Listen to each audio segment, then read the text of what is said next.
In the city of Córdoba, in the province of Hispania Baitica, sometime in the years just before the Common Era turned its long corner, a boy sat in a room where language was always present.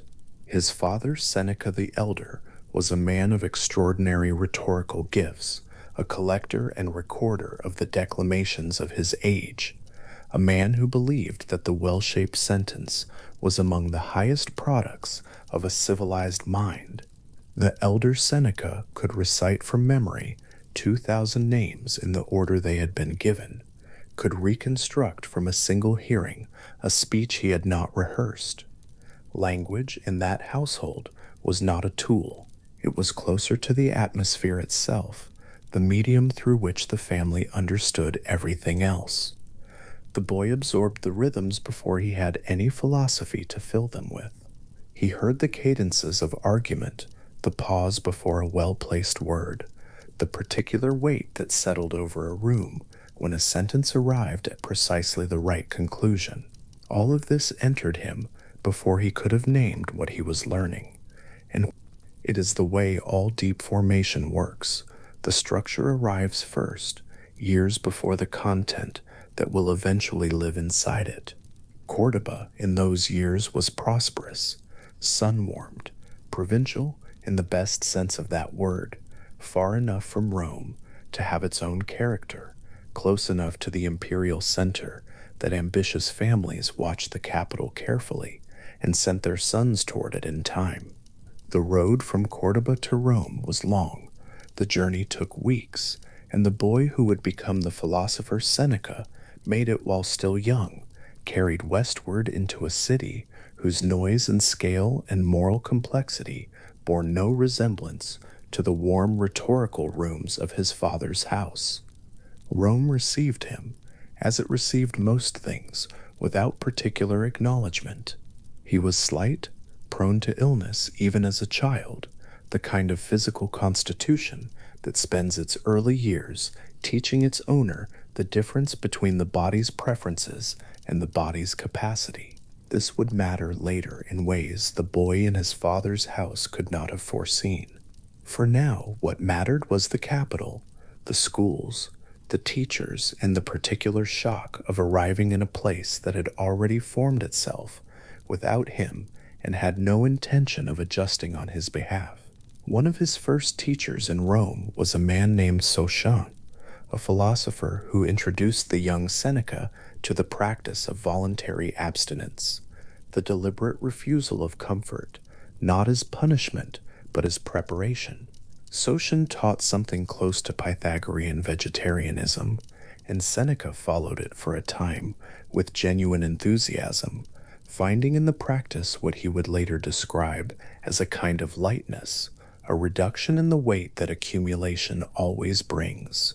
His father eventually discouraged it, worried that such practices would draw attention in an era when foreign customs could be read as political suspicion.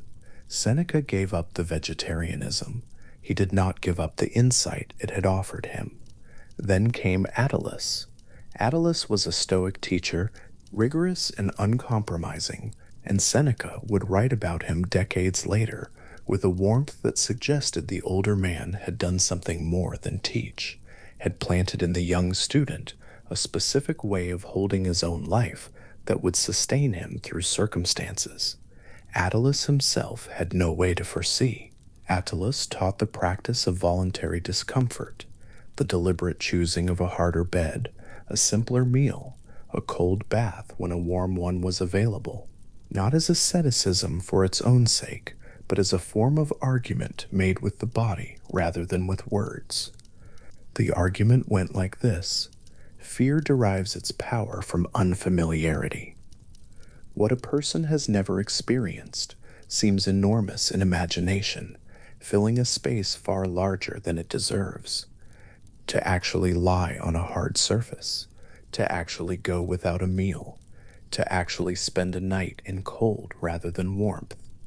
These experiences reduce the fear to its actual size. The anticipated suffering contracts. What remains is manageable, and the person who has practiced it knows this not as a theoretical proposition, but as something felt in the specific weight of their own body on a hard floor at night. Attalus was interested in that kind of knowing, the kind that could not be argued away because it had been lived into. Seneca carried this lesson for the rest of his life. Long after Attalus was gone, long after the philosophical conversations of his youth had become memories, the practice remained. In the letters he would eventually write to Lucilius, decades on, he would still return to it, describing his own occasional nights on a thin mattress, his own deliberate meals of bread and water, not with theatrical severity, but with the quiet satisfaction of a man maintaining an instrument he knows he will need. But philosophy, in those early years, was not yet the whole of his life. There was also illness, the tuberculosis, or whatever respiratory affliction it was that attacked him in his 20s and kept attacking him across the middle decades of his life, was serious enough that Seneca's relatives arranged for him to spend time in Egypt, where the dry climate was considered therapeutic for conditions of the lungs. He went and stayed for several years, living in Alexandria under the household of his aunt, whose husband governed Egypt as prefect. The Nile Valley received him, the dry heat held him, and somewhere in a sick room in Alexandria, in the particular stillness that serious illness produces, Seneca began to practice something more demanding than the voluntary discomforts Attalus had recommended. He practiced the philosophical argument that the body was never unconditionally his. This was not a thought he came to easily or quickly.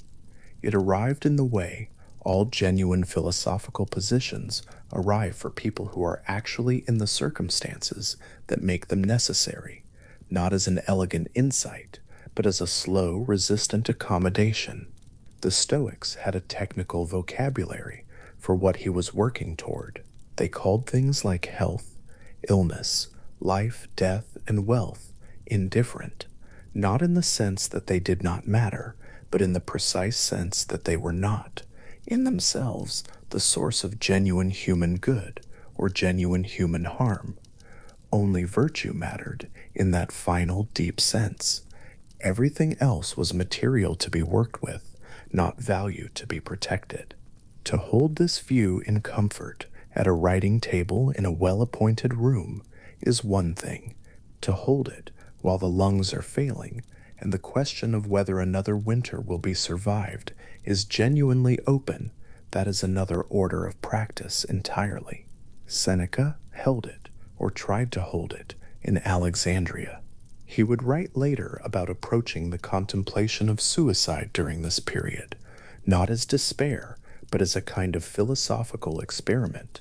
The question of whether he continued to live was his to consider, and the only thing that held him back was, by his own account, consideration for his aging father's grief.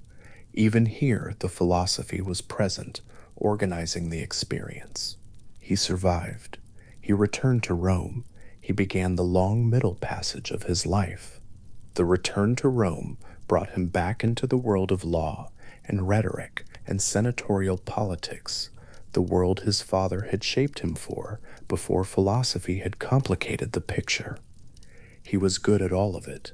The same sensitivity to language that had absorbed the cadences of his father's rhetorical household now produced speeches and legal arguments of considerable power. He rose, he attracted attention, and then, in 41 CE, during the reign of the Emperor Claudius, he was exiled. The precise reasons for his exile are not certain. The official charge involved an adulterous relationship with Julia Livilla, the emperor's niece. Most accounts treat this as a pretext, the kind of political mechanism that empires use when they want to remove someone inconvenient without the trouble of a formal trial. Whatever the cause, the consequence was Corsica, a small island in the western Mediterranean, geographically close to the heart of the empire and politically as distant from it as a man could be sent without leaving the Latin-speaking world entirely. Corsica was not a pleasant exile. Seneca found it inhospitable, isolated, lacking in intellectual companionship, and made worse by the particular cruelty that his wife had been left behind in Rome. He wrote poems that complained about the island with a directness he would later seem embarrassed by. The philosopher who counseled equanimity toward external circumstances, revealing, in verse, a genuine resentment of the specific external circumstances he had been handed. This is worth noting, not as a contradiction to be apologized for, but as a human detail that gives his philosophy its particular texture. He knew what the teaching required. He did not always achieve it. The gap between those two facts is precisely what makes his letters, written decades later, feel like the correspondence of a real person rather than the pronouncements of a saint. And yet, from Corsica, he wrote to his mother.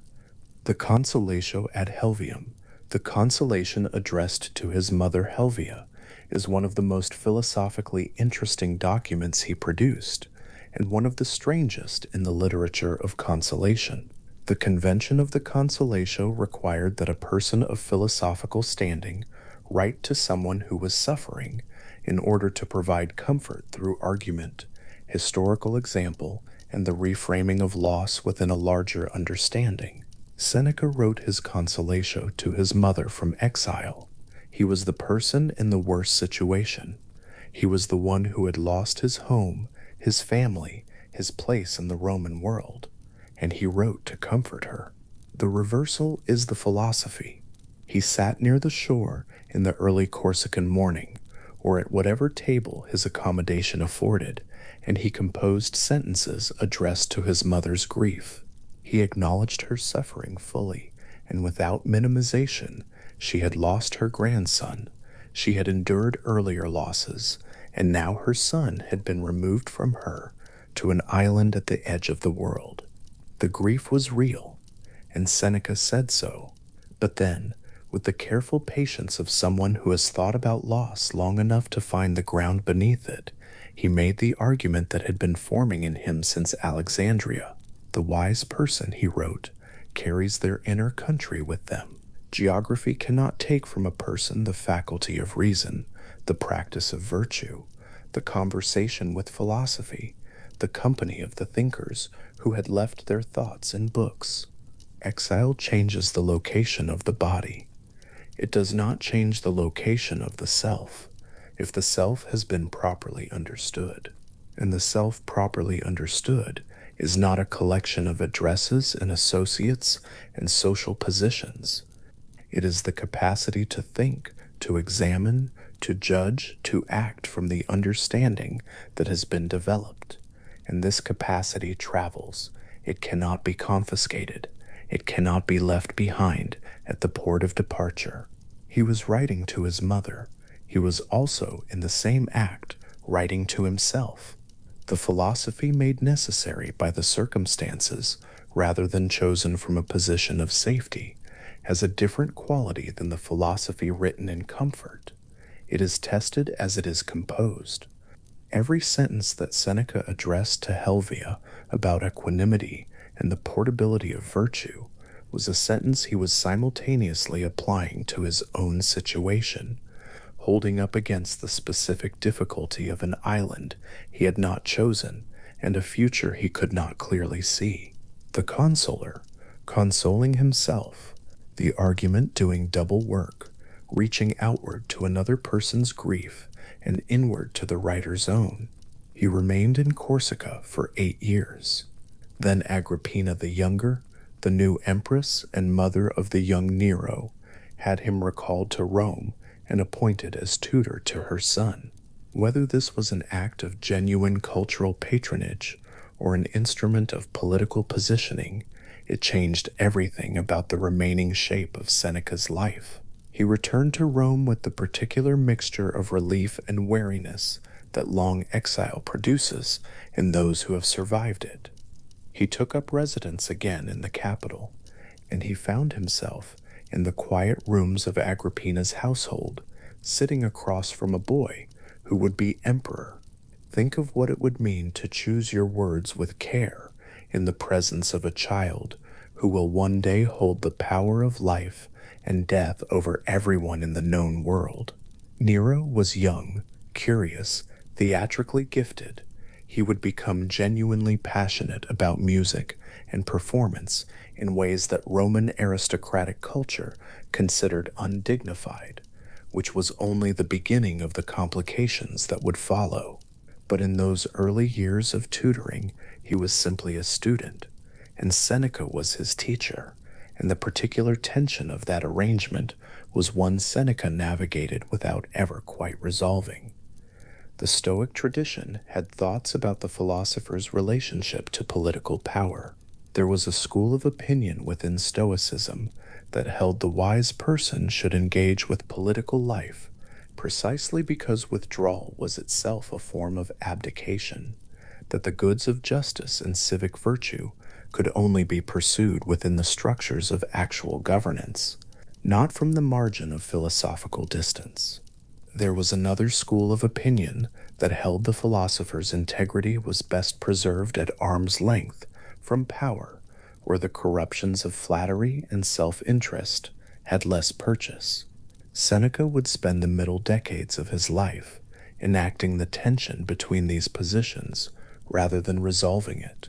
When Nero became emperor in 54 CE, 14 years old, newly installed at the head of the most powerful state in the Western world, Seneca became, along with the praetorian prefect Burrus, effectively the co-administrator of an empire.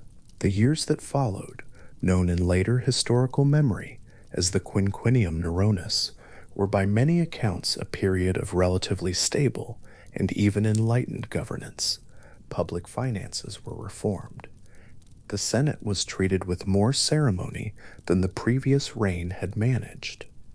Seneca himself drafted many of the young emperor's speeches, including the address to the Senate at the beginning of Nero's reign that promised a restoration of republican forms and traditions. Whether he believed what he was writing, or believed it partly, or wrote it because it was what the moment required, this is one of the questions that Seneca's scholars have turned over for centuries without arriving at a settled answer. He was a man of genuine philosophical commitments, living in an environment where those commitments were in permanent negotiation with the requirements of proximity to absolute power. He became wealthy, he became influential, he owned extensive properties and made financial arrangements of a kind that his philosophical principles, strictly applied, would have been difficult to defend. He wrote about the simplicity of the wise life while living at a considerable remove from simplicity. This is the specific texture of his contradictions, and they are worth holding clearly, not as evidence of hypocrisy, which is too simple a verdict, and not as evidence of a secretly pure inner life that the external facts misrepresent, which is too convenient a defense. Something more honest than either account seems closer to the truth. He was a person who held philosophical commitments that his circumstances made very difficult to fully honor, and who continued to hold them anyway, and who wrote about the difficulty with a candor that suggests the gap between his principles and his situation was something he was genuinely aware of, rather than cheerfully ignorant of. There is a letter in which he acknowledges this directly. He tells Lucilius that he is not writing as someone who has achieved the heights of Stoic philosophy and is reporting back from the summit. He is writing from somewhere on the path, addressing a companion also on the path, and the most honest thing he can say is that the walking itself, the continued attempt, the continued reflection, the continued return to the question, is what the practice actually consists of. Not arrival, continuing. The relationship with Nero deteriorated over the years in ways that have been well documented and less well explained. Agrippina's influence was gradually undermined, and in 59 CE she was killed on her son's orders, a crime of sufficient scale and notoriety that had unsettled even a Rome accustomed to imperial violence. Seneca's precise role in what followed, in the drafting of justifications and the management of official communications, is one of those biographical facts that sits at the edge of what can be known with confidence and what must be held as possibility. What can be said is that he remained in proximity to the court for several years after Agrippina's death, and that the cost of that proximity to his philosophical standing was not something he could have been unaware of. He withdrew from public life around 62 CE, after the death of Burrus, when the political environment had shifted enough that his presence at court was more liability than asset. The withdrawal was not quite voluntary. He attempted to resign his properties to Nero, who declined the offer in a way that made it clear acceptance was not available. But the effect was a kind of retirement from court, from governance, from the specific pressures of a life spent in the rooms where decisions were made about things other than philosophy. And then he began to write the letters. The Epistulae Moralis, the moral letters, are the work that would survive all the others in the mind of later centuries.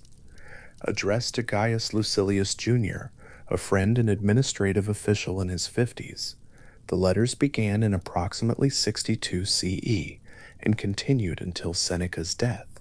They are conversational, immediate, philosophically serious, and marked by a warmth that the more formal treatises do not quite achieve.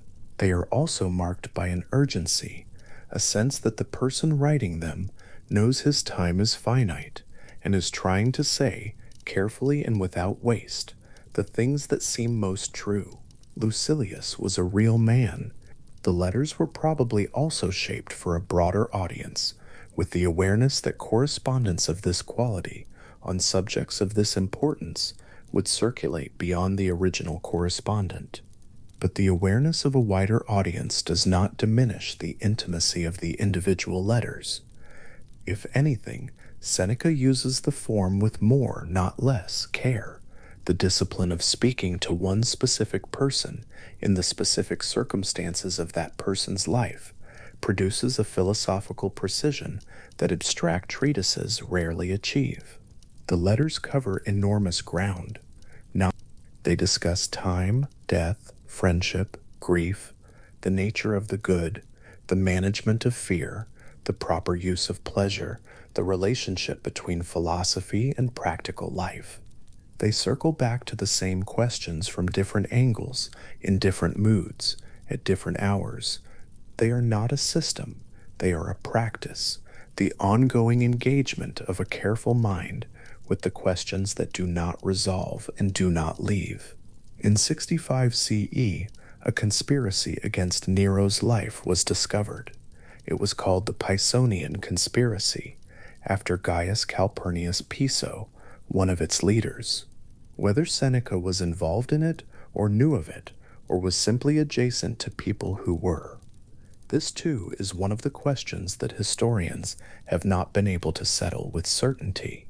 What is certain is that Nero's investigators reached his name, and that the emperor sent an officer to his villa with instructions that the philosopher understood immediately. He was to die. The manner was his to choose.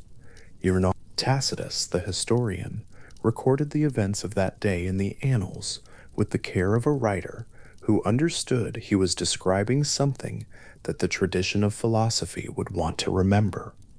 Seneca received the news calmly. He spoke to his friends. He attempted to console them in their distress, asking them, in the manner he had always recommended, to call on the teachings of philosophy for support.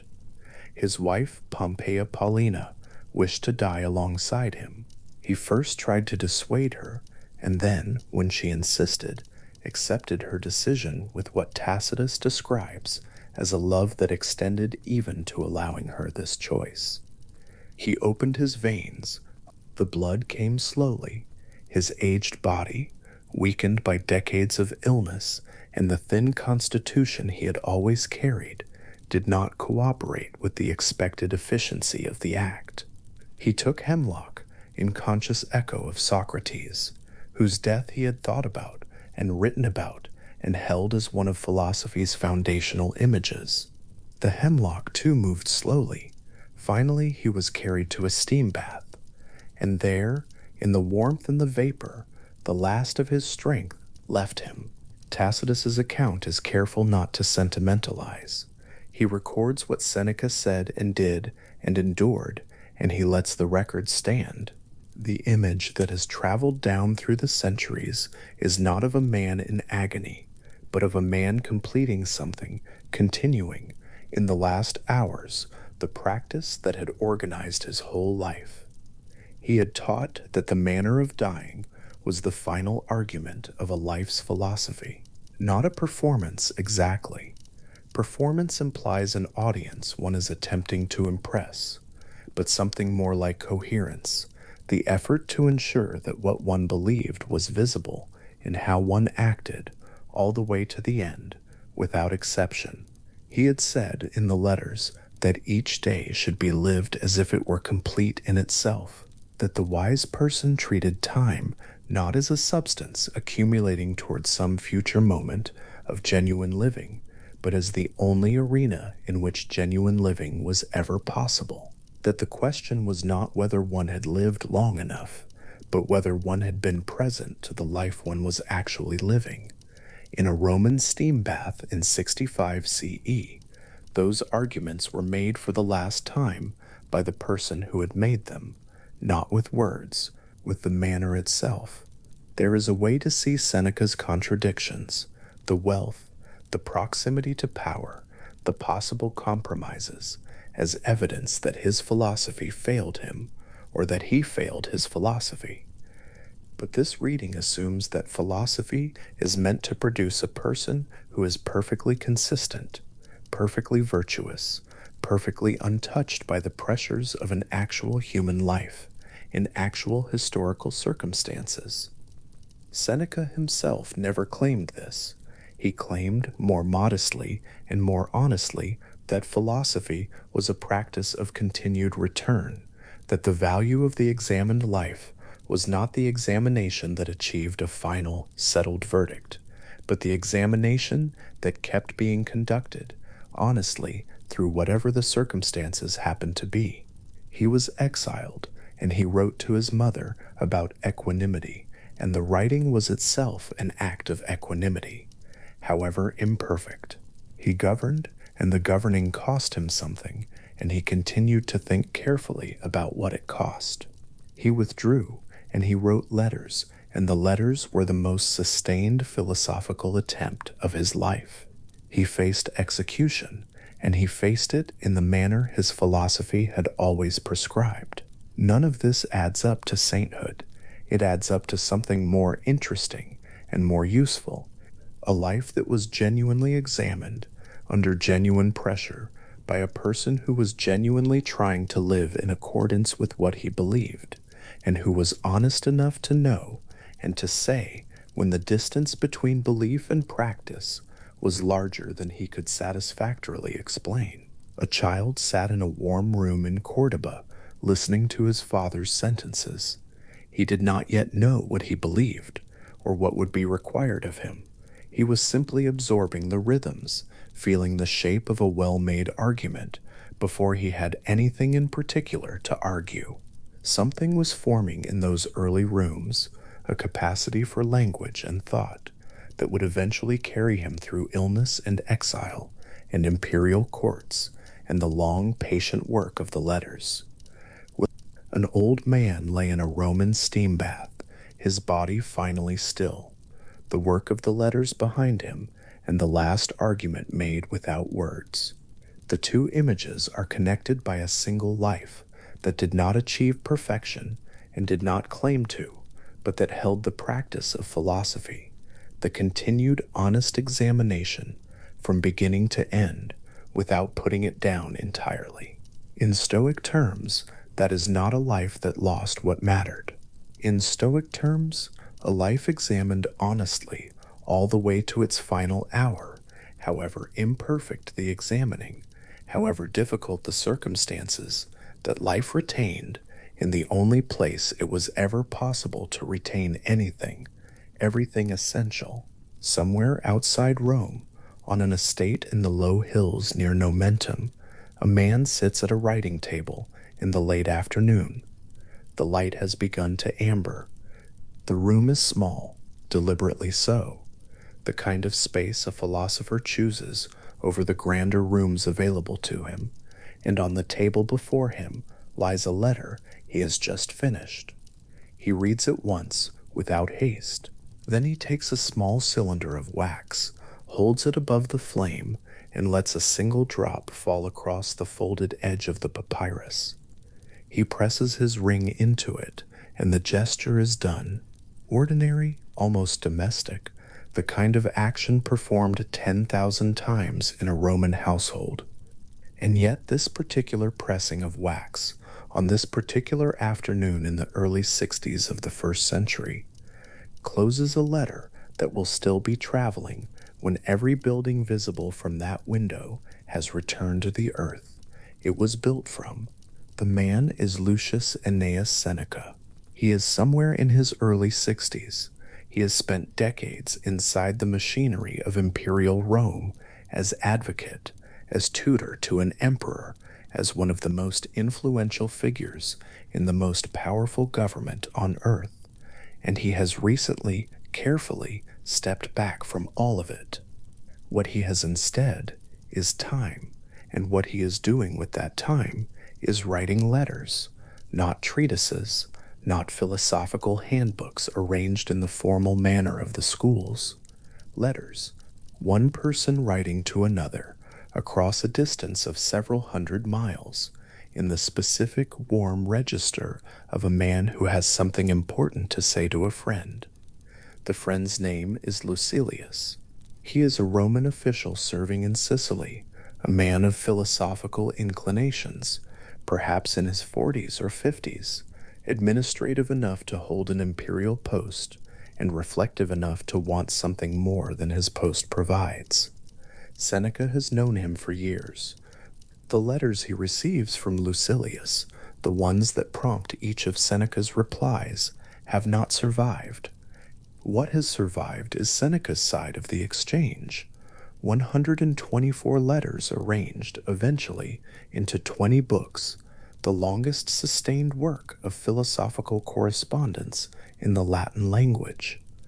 The question worth sitting with is why this form. Seneca was not a man short of literary options. He had written philosophical dialogues, consolatory essays, tragedies in the Greek tradition, a natural history of extraordinary scope. He had the full rhetorical inheritance of Latin prose at his command, the same inheritance his father had devoted his life to studying and transmitting. He could have written a systematic treatment of Stoic ethics. He could have arranged his mature philosophy into a properly structured treatise. Other philosophers had done exactly this, and the resulting works are still read. But Seneca chose letters. The choice carries a particular weight. Before Seneca, the philosophical letter had already demonstrated what it could do.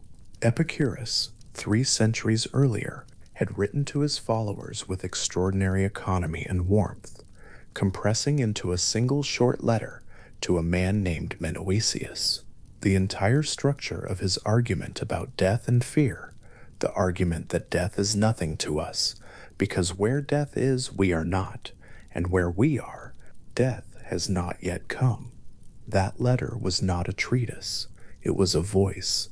It was one man placing his hand on the shoulder of another and saying, "Here's what I have found, and I think it will help you." The warmth was not incidental to the philosophy. The warmth was what made the philosophy transmissible. Seneca knew these Epicurean letters. He quoted Epicurus throughout his own correspondence with a frequency that sometimes surprised his more strictly Stoic contemporaries. He was not interested in the boundary between schools. He was interested in what worked, what reached, what made philosophy feel like a companionship rather than a curriculum. In Epicurus's letters, he had found a model of philosophical writing that did what no treatise can quite accomplish. It made the reader feel individually addressed. It made the argument feel like something said to this person, now about this fear in this life. The philosophical letter, at its most alive, does something that the treatise genuinely cannot. A treatise speaks from above, or tries to, from the height of a finished and organized position, looking down over the full landscape of a question. The letter speaks from within the same ongoing difficulty it is trying to address. It does not pretend that the argument has been concluded before the writing began. It thinks in the open, registers uncertainty, moves between the abstract principle and the specific occasion that prompted the letter in the first place. Aristotle, in thinking about what makes communication effective, paid close attention to what he called kairos, the right moment, the particular timing and occasion that determines whether an argument lands or misses. A treatise must argue as if all moments are the same. A letter can argue for this moment, this person, this week's confusion, and this week's specific distress. Seneca understood this. In one of the earlier letters, he pauses to describe what he is doing. He is writing for Lucilius. Yes, but he is also writing, he admits, for anyone who might one day read these words in circumstances he cannot foresee. There is a tension in this acknowledgement that the letter form holds rather than resolves. The address is intimate. My dear Lucilius, my friend, I write to you from here, and yet the intention is as wide as posterity. Seneca knows these are not purely private communications. He knows he is constructing something, and he chooses, in full awareness of that fact, to keep the intimate register intact, because the intimacy is not a disguise for the ambition. The intimacy is the method. The act of writing to one person, genuinely and specifically, while knowing that the writing may someday reach thousands, is not a contradiction. It is, if anything, the most honest account of what philosophical communication is. No philosopher has ever truly spoken to everyone. Every philosophical text is written in a particular voice, in a particular language, from a particular situation, pressed like a seal into a particular moment of history. What distinguishes the letter is that it is honest about this. It does not pretend to speak from nowhere. It names its occasion. It names the person it is reaching toward. Picture the letters as physical objects, not as digital files or clean printed pages, but as they would have existed, rolled papyrus, carried by messenger from the estate near Nomentum south, through the city, and then aboard a ship bound for Sicily, arriving in Lucilius's offices, days or weeks later, the wax unbroken. He breaks it. He unrolls the papyrus. He finds, possibly to his mild surprise, that Seneca has begun not with pleasantries, but with an instruction. The Latin is brief and direct. Ita fac, mi Lucili. Just so, my Lucilius.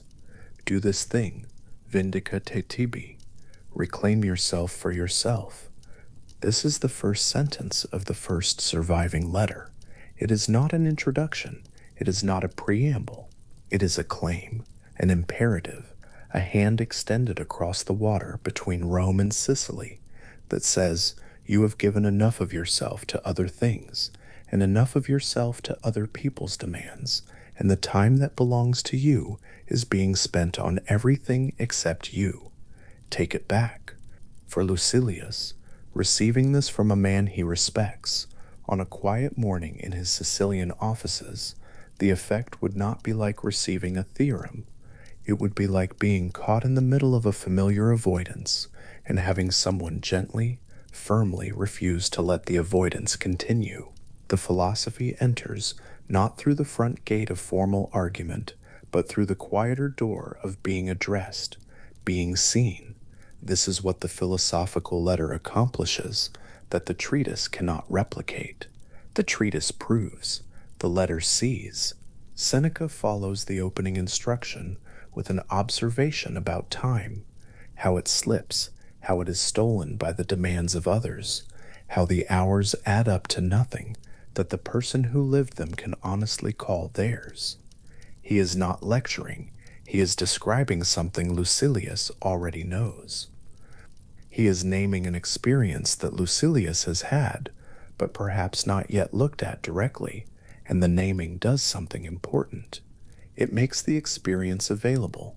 It turns a vague dissatisfaction into a specific problem with a specific solution.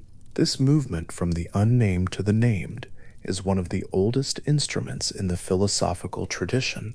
Socrates called it the beginning of wisdom, not the accumulation of knowledge, but the clarity that comes from looking at what one already knows and seeing it plainly. Seneca practices a version of this in nearly every letter. He notices something, names it, holds it up to the light, and then walks through the philosophical argument that addresses it. The argument feels necessary precisely because the observation has made the difficulty real. The letters do not confine themselves to a single theme. One will address the fear of death with clinical precision. Another will begin with a description of the noise outside Seneca's window, the baths nearby, the vendors, the crowd, and turn almost without transition into an argument about how easily a mind is colonized by the ambient noise of other people's desires. A third will return to the question of friendship, what it means to trust someone fully, how philosophical understanding shared between two people deepens both. A fourth will consider old age with a kind of unhurried warmth that makes the subject feel less like an approach to an ending and more like an arrival into a particular quality of light. This variety is not a weakness of the letter's overall structure. It is the structure. A life is not organized by theme. A friendship is not organized by chapter.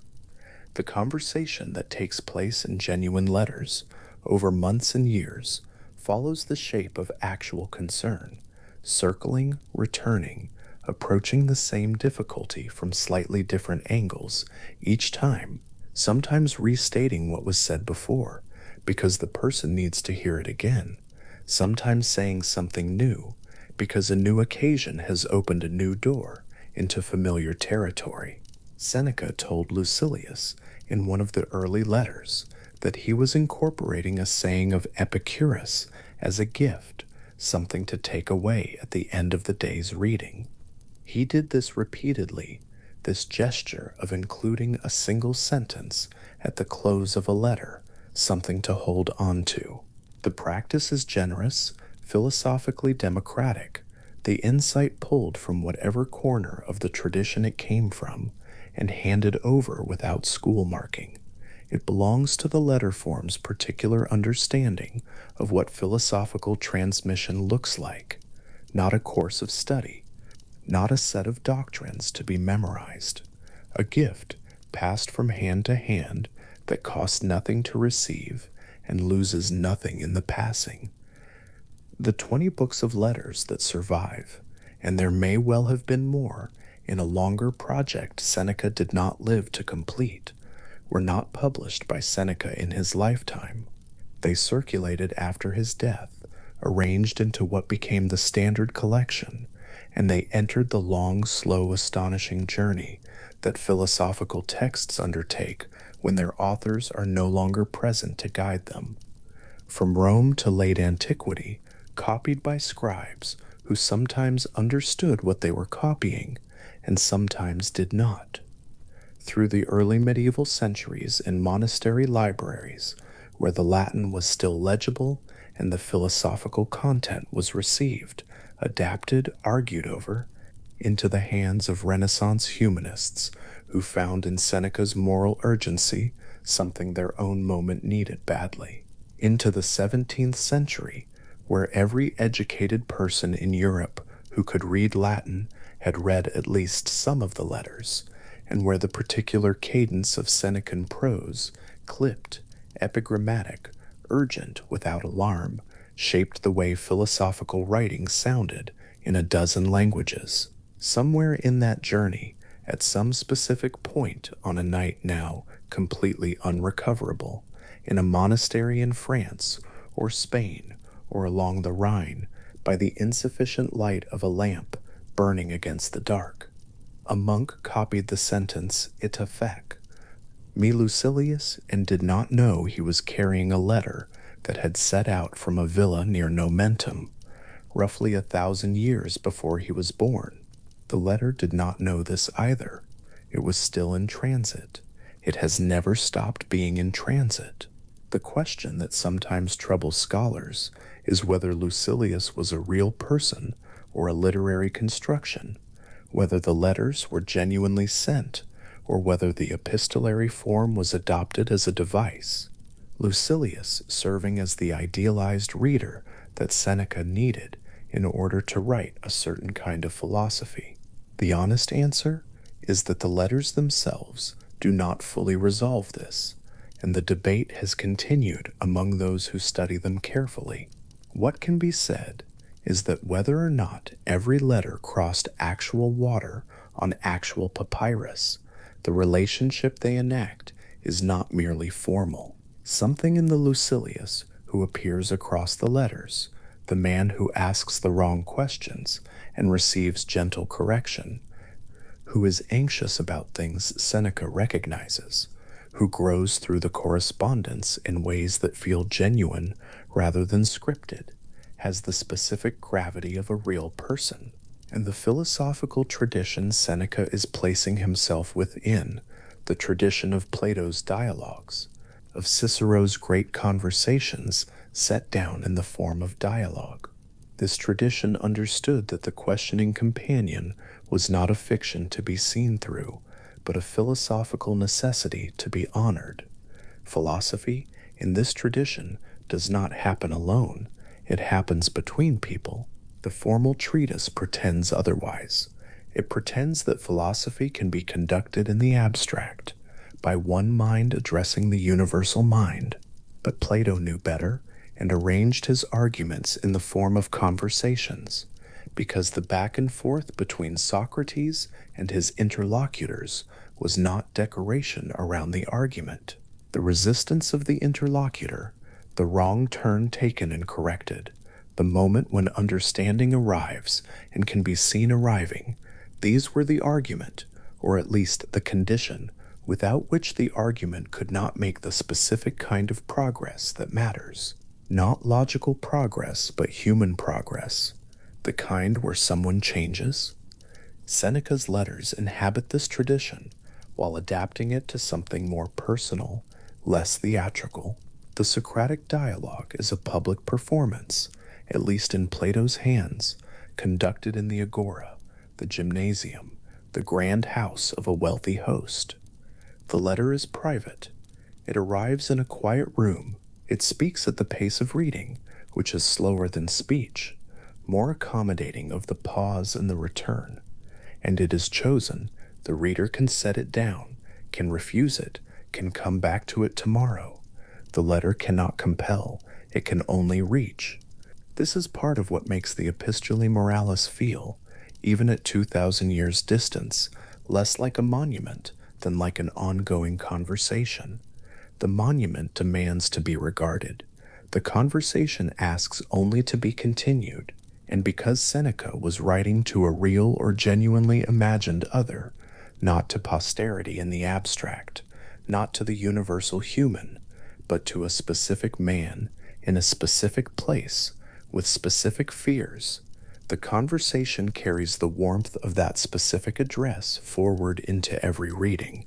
Whoever picks up the letters is, for the duration of reading, Lucilius, not symbolically, not in the sense of a fictional identification, simply in the sense that one person reading another person's thoughtful letter always becomes, for a while, the person it was written for. The intimacy is not manipulated. It is structural. It is what letters do. Seneca wrote some of the later letters with what he himself seems to have recognized as increasing urgency, not the urgency of argument, not the urgency of a man racing to finish a project, but the quieter urgency of someone who knows the time available to finish is not unlimited and who wants to say, while it is still possible to say it, the things that seem most worth saying. These letters, the ones addressing death most directly, the ones returning to the question of how to spend the remaining time, the ones where Seneca appears to be writing as much for himself as for anyone else, carry a quality of attention that is different from the earlier ones, more distilled, less ornamental, as if the length of the writing project had itself taught him something about economy that no philosophical treatise had taught him. There is a letter, one of the later ones, where Seneca describes the experience of reading a text and finding, to his slight surprise, that the passage he has encountered expresses precisely what he has been trying to think through for days. He does not give the source. He gives the thought, and then he gives it to Lucilius. This is a small gesture. It is also one of the most characteristic gestures of the letters as a whole. The philosophy does not belong to a school. It does not belong to Seneca. It belongs to whoever needs it at this moment, and his job is to recognize the need and place the right thought in the right hand at the right time. The right time. Kairos again. The ancient Greeks gave this quality of timing its own god, the god of the fleeting moment, usually depicted as a figure running past, hair only at the front of the head, the back smooth and graspable by no one who has missed the chance to catch him from ahead. Seneca was not working in images from Greek theology, but the principle runs through the letters as surely as it ran through any Greek discussion of what makes communication effective. A philosophical argument offered at the wrong moment, when the pain is too fresh, when the fear is too acute, when the person cannot yet receive it, does nothing.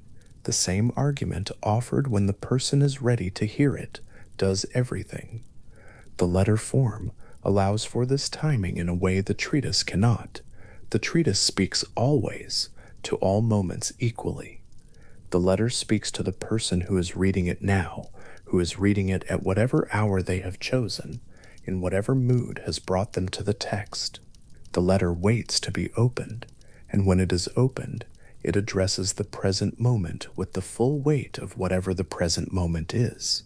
This is perhaps why Seneca's letters have continued to find readers in periods and places that have almost nothing materially in common with first-century Rome.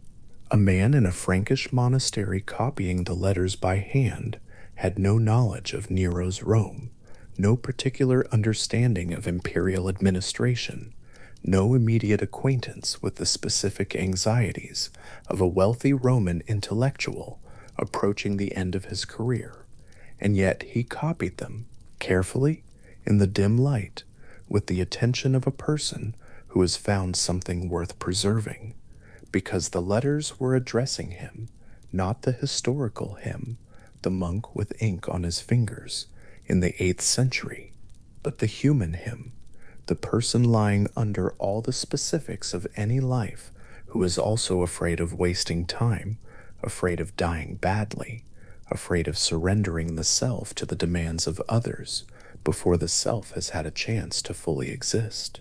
Seneca could not have anticipated this reader.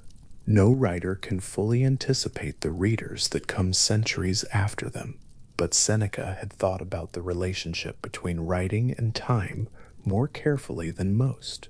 He was aware, writing these letters, that he was placing something in the current of time and releasing it, and that once released it would travel in ways he could not direct. His instructions to Lucilius had to be instructions that would remain useful after Lucilius was gone. His observations about fear and time and the colonization of the self had to be true in ways that would not expire when the specific occasion for the letter expired. This is the practical philosophy of the letter, as Seneca practiced it. Not timeless in the way marble is timeless, cold and impermeable, timeless in the way a useful practice is timeless. It keeps working because the problem it addresses keeps recurring. Every generation has people who have given their time to the wrong things and are trying to take it back. Every generation has people for whom the fear of death has become an interference in the living of the life that precedes it. Every generation has people who need to be told, gently but clearly, that the mind is their own, that its colonization by the noise of other people's desires is a condition, not a fate, and that there is a specific, available practice for reclaiming it. Seneca offered this in Latin, in letters, to a man in Sicily. The offering has not been declined in 2,000 years. There is something in the format itself. One voice, one address, the small domesticities of a letter, the reference to a recent walk, the mention of a shared acquaintance, the apology for a delayed reply, that makes the philosophy accessible in the specific way philosophy needs to be accessible, which is as something experienced rather than merely known. A reader who encounters the Stoic argument about time for the first time in a letter from Seneca to Lucilius does not encounter it as a doctrine to be assessed and filed. They encounter it as a thought someone had while looking out a window, while noticing a fear, while trying to help a friend. The philosophy arrives through the side door of human concern rather than the front gate of formal argument, and the side door for most people is the one that opens. The letters were collected, arranged, and eventually published as a literary whole, and this transition from correspondence to book is itself a small philosophical event. The individual letter is complete as a letter. A collection of letters arranged into books becomes something else, a long meditation in fragments, each fragment reaching toward the same cluster of concerns from a different angle, the whole adding up to something that no single letter could contain. Seneca must have known this was possible. He was too careful a writer not to see the shape of what he was making, and he kept the letter form intact, refused to smooth the collection into an essay or a dialogue, because the form itself was carrying something that the content alone could not carry, the sense of time passing, of a relationship developing, of a person growing more honest and more exact as the correspondence continues. The last letters are different from the first. The thinking is denser, the sentences shorter, the arguments less ornamented. As if the style had been disciplined by the project itself, the repetition of the practice of careful address, wearing away everything that was not necessary and leaving what was. What was left, finally, is something that can be held in a quiet room, in whatever light is available, by a person who is neither a Roman official nor a first century anything, a person who is simply present to the sentences as they arrive, one after another, in the measured pace of a voice that is not performing, but reaching across the darkness of 2,000 years with the specific, unhurried intention of a man pressing a seal into wax on a finished letter, knowing it will travel, not knowing how far, trusting the form to do what forms, at their best, have always done. The letter travels, the seal is pressed, the wax holds, and somewhere in Sicily, or somewhere in the long centuries between that afternoon and this one, a person breaks the seal and begins to read, and finds, with a quality of surprise that does not quite diminish, no matter how many times this recognition recurs across the generations, that the words are addressing them, not humanity in the aggregate, not the universal reader, them, in this room, in this hour, with this specific weight of unfinished concern resting somewhere in the chest that the day has not yet found a way to set down. The letter form's gift is not the information it carries. The information is available elsewhere, in the treatises, in the handbooks, in the organized and systematic accounts of what Stoic philosophy teaches. The gift is simpler and more difficult to name. It is the gift of being addressed, of being found at the specific hour and in the specific state in which the finding matters. The gift held in the warmth of one voice traveling toward one person, of no longer feeling entirely alone with the difficulty that prompted the reading in the first place. Seneca pressed his seal into the wax and sent the letter into the world, and the world received it, and has not quite finished with it yet. The wax is long gone. The papyrus dissolved centuries before anyone alive was born, but the sentences are still in the air, still moving in their unhurried way from one quiet room to the next, still doing the old, particular, irreplaceable work of a letter written by someone who meant every word, addressed to someone who needed to hear it, traveling without haste through every darkness it has crossed to arrive. Still warm.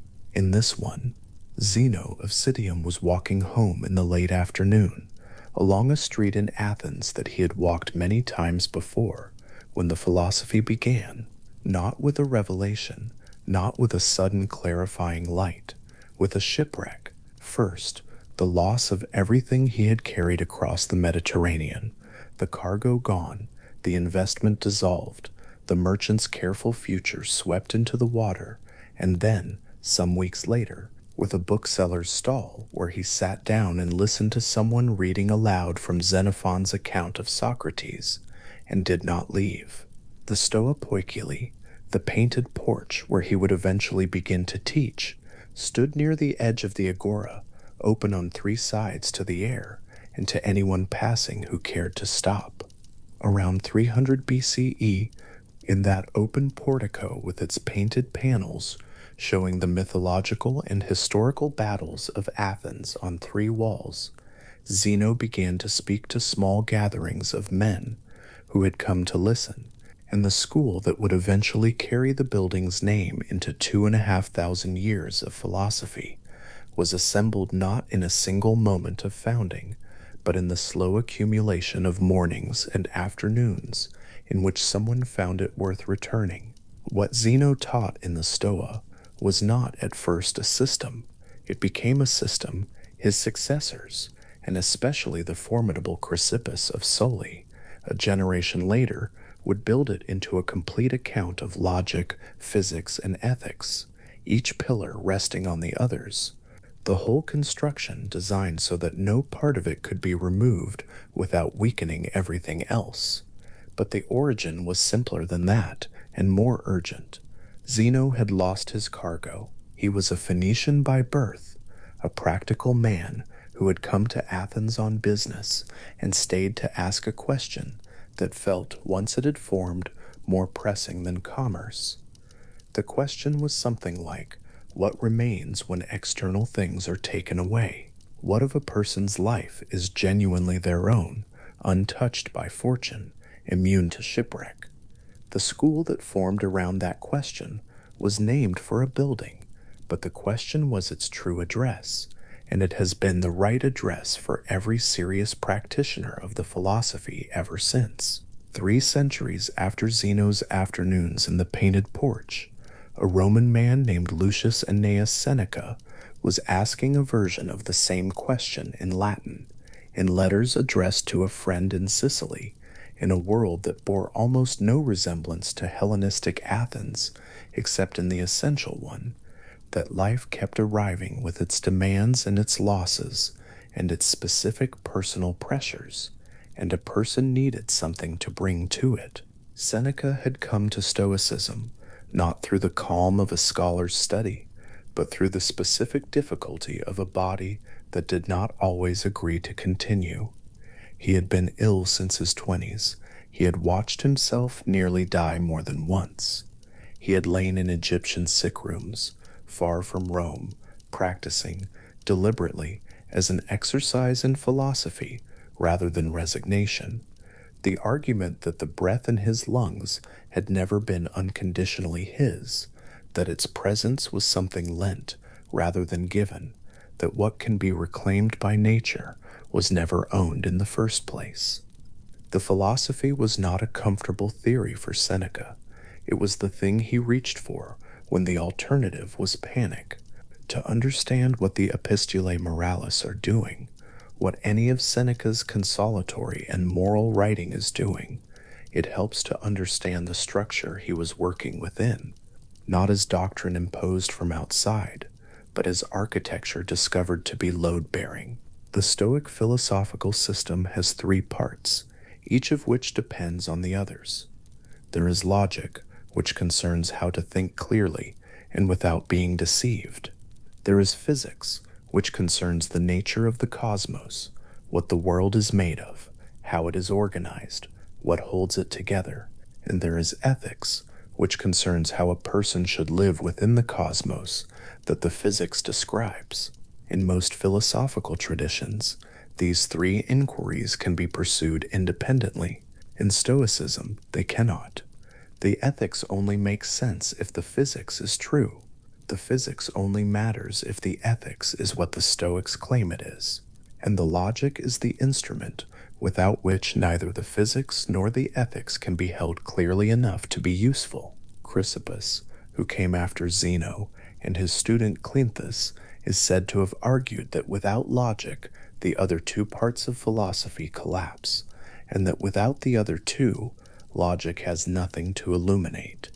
He was not being merely technical, and that he was describing a system in which the way a person thinks about mortality is genuinely connected to the nature of the cosmos, and the nature of the cosmos is genuinely relevant to the question of how to spend an afternoon. The concept at the center of the physics, and therefore, eventually, at the center of the ethics, is the one the Stoics called logos. The word itself is ancient Greek and carries multiple meanings: reason, word, principle, discourse, the account one gives of something.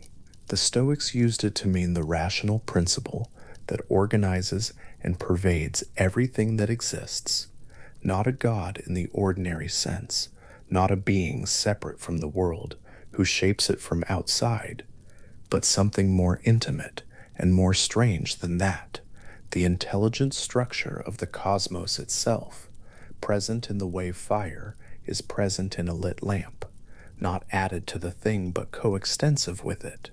Chrysippus described the logos as the active principle of a universe in which matter is the passive principle, the two always together, neither ever fully separable from the other.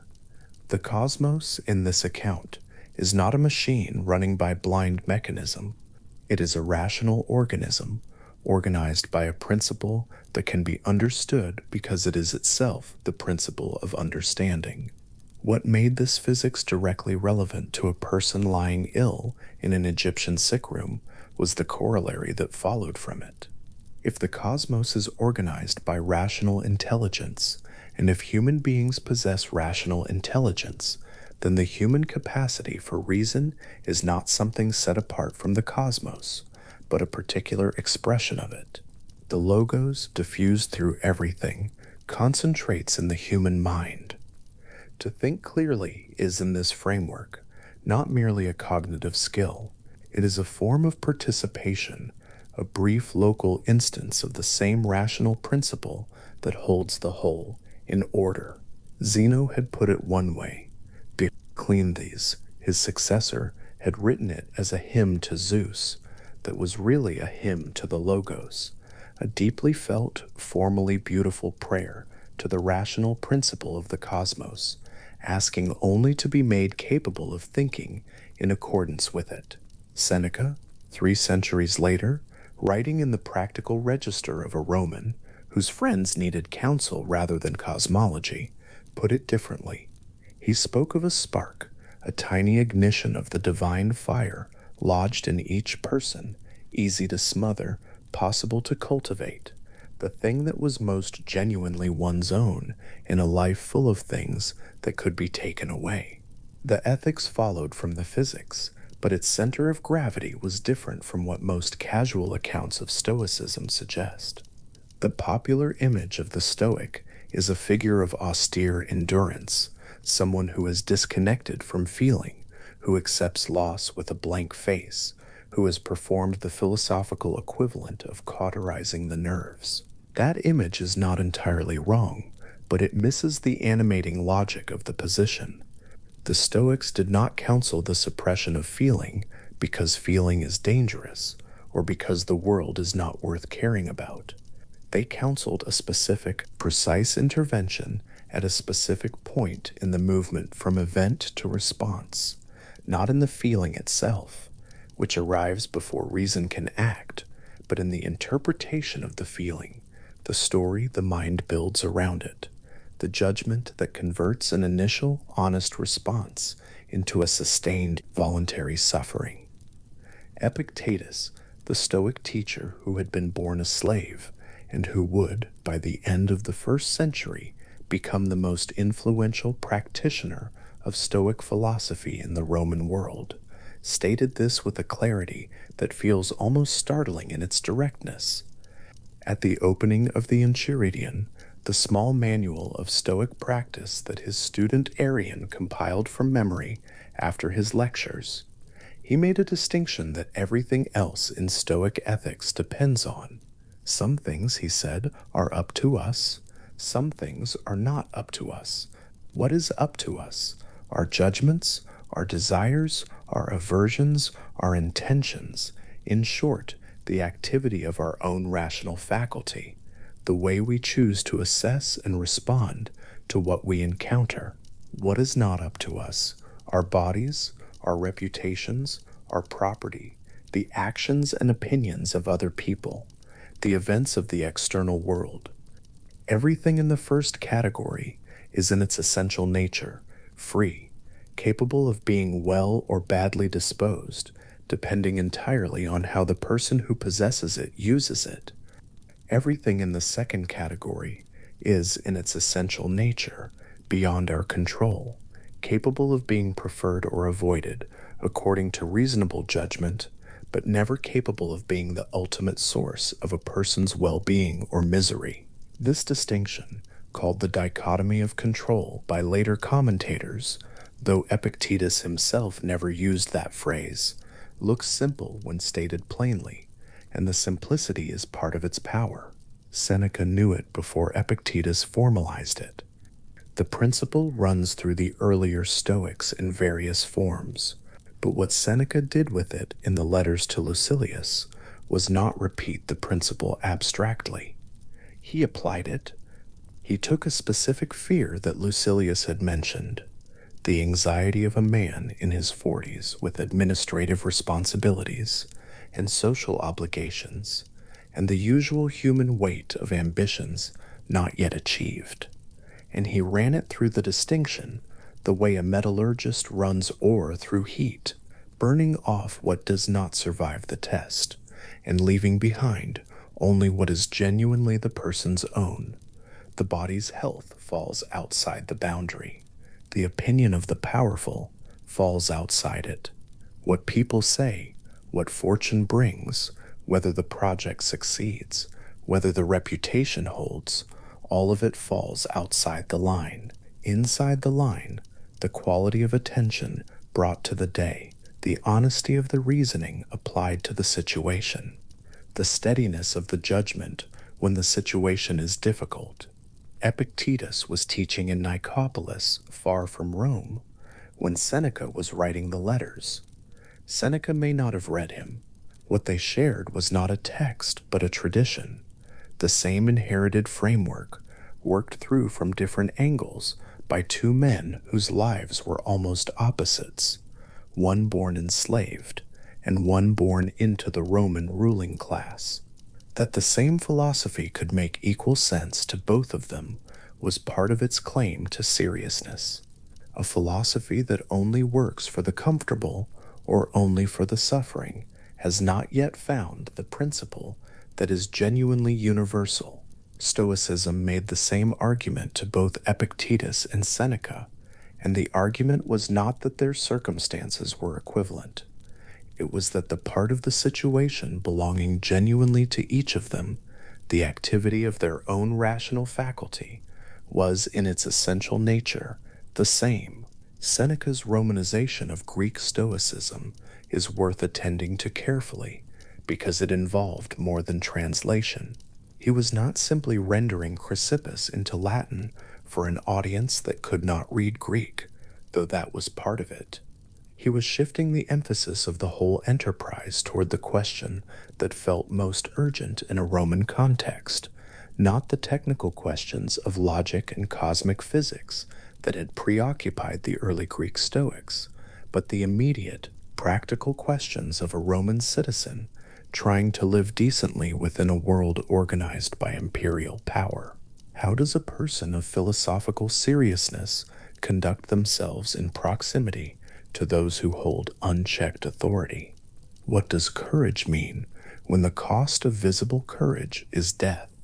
How does one maintain the quality of interior life demanded by Stoic ethics when the exterior life is full of obligation, performance, and the constant requirement to be useful to people who hold power over you? These were not abstract questions for Seneca.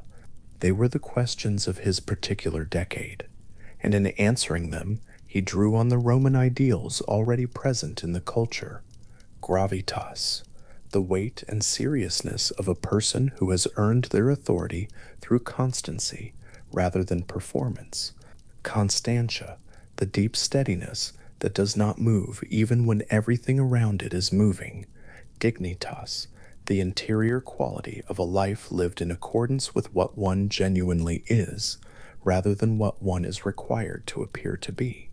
The Stoic virtues arrived in a Roman mind already furnished with these values, and the furniture fit.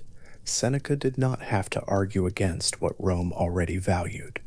He had to argue that Rome's version of those values was often pointed in the wrong direction, toward external achievement, visible honor, the accumulation of the very things the Stoics classified as genuinely neutral. The four virtues at the center of Stoic ethics, wisdom, justice, courage, and temperance, were not Stoic inventions.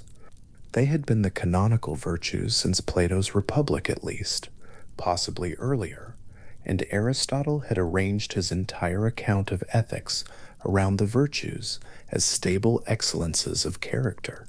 What the Stoics added was a specific and somewhat radical claim that these four virtues are not really four different things. They are four expressions of a single, unified capacity: the well-functioning rational soul, oriented correctly toward its proper object, which is virtue itself. Wisdom is reason applied to the question of what is genuinely good. Justice is reason applied to the question of how to act toward others in accordance with that knowledge. Courage is reason applied to the question of how to act when what is genuinely good requires enduring something genuinely difficult. Temperance is reason applied to the question of how to act when what is genuinely good requires refusing something immediately attractive. In each case, the same rational faculty is doing the same kind of work. The virtue varies by situation. The underlying capacity is one. What this meant for Seneca's letters was practical. He did not need to develop a different philosophical framework for every different kind of difficulty Lucilius might face.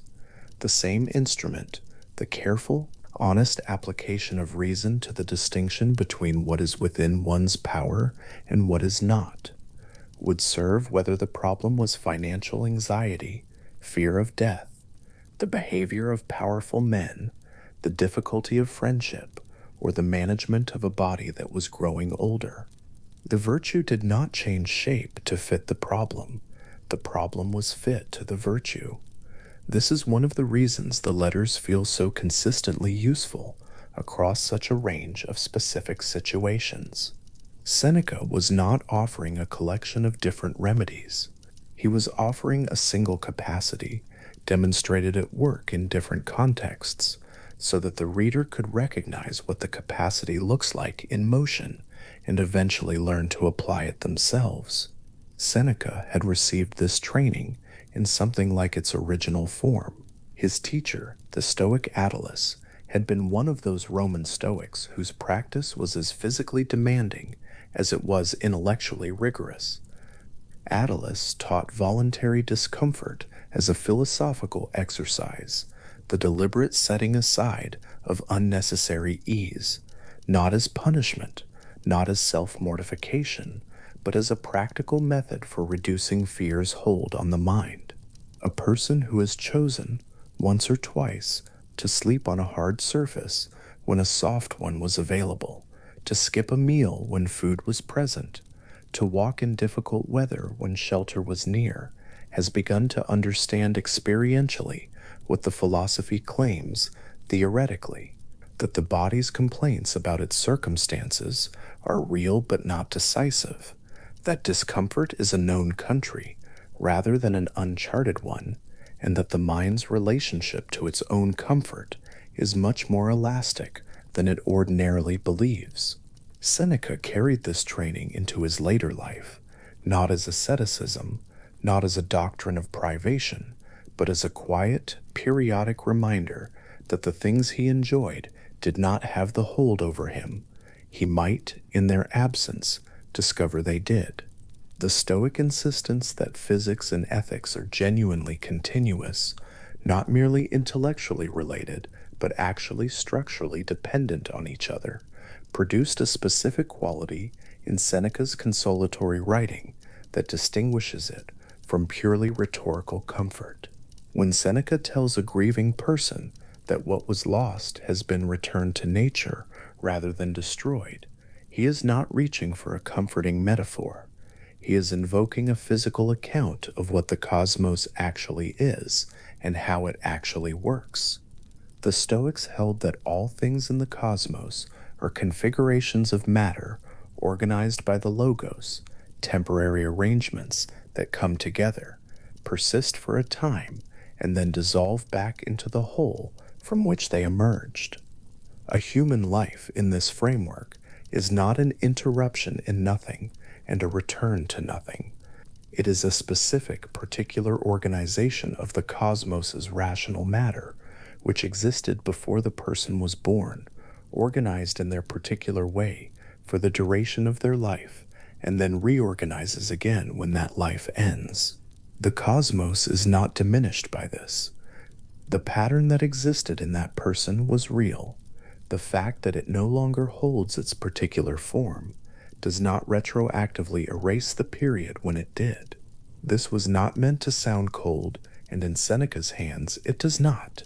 He had lived with illness long enough to have had to practice this argument on himself before offering it to anyone else. The physical account of death as transformation rather than annihilation is not a distancing from grief, but a specific philosophical tool for standing at the right distance from it, close enough to see it clearly, far enough not to be pulled under. The logos, present in the living person as the spark of rational intelligence, returns at death to the larger logos of which it was always a part. The Stoics disagreed about the precise cosmological mechanism. Chrysippus believed individual souls persisted until the next great fire, the periodic conflagration of the cosmos that preceded its renewal, while others held that the soul's dissolution was more immediate, but the direction of the argument was stable. Nothing that exists is destroyed. Everything that ends is transformed. Seneca translated this Greek philosophical architecture into something a Roman reader in the first century could inhabit. The translation was not merely linguistic. He adjusted the proportion. He let the cosmic physics recede from the foreground and brought the personal ethics into it. A reader of Seneca's letters does not need to have formed a view about Chrysippus's account of cosmic conflagration in order to use Seneca's consolatory reasoning. The argument that is immediately applicable, that clinging to what was always temporary, is a choice, not a necessity, that the logos within a person is not extinguished by the conditions that surround it, that wisdom and justice and courage and temperance are not achievements dependent on fortune's cooperation.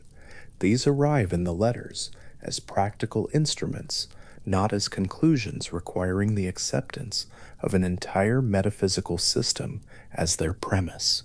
One image in Seneca keeps returning when the question of philosophical structure is at stake.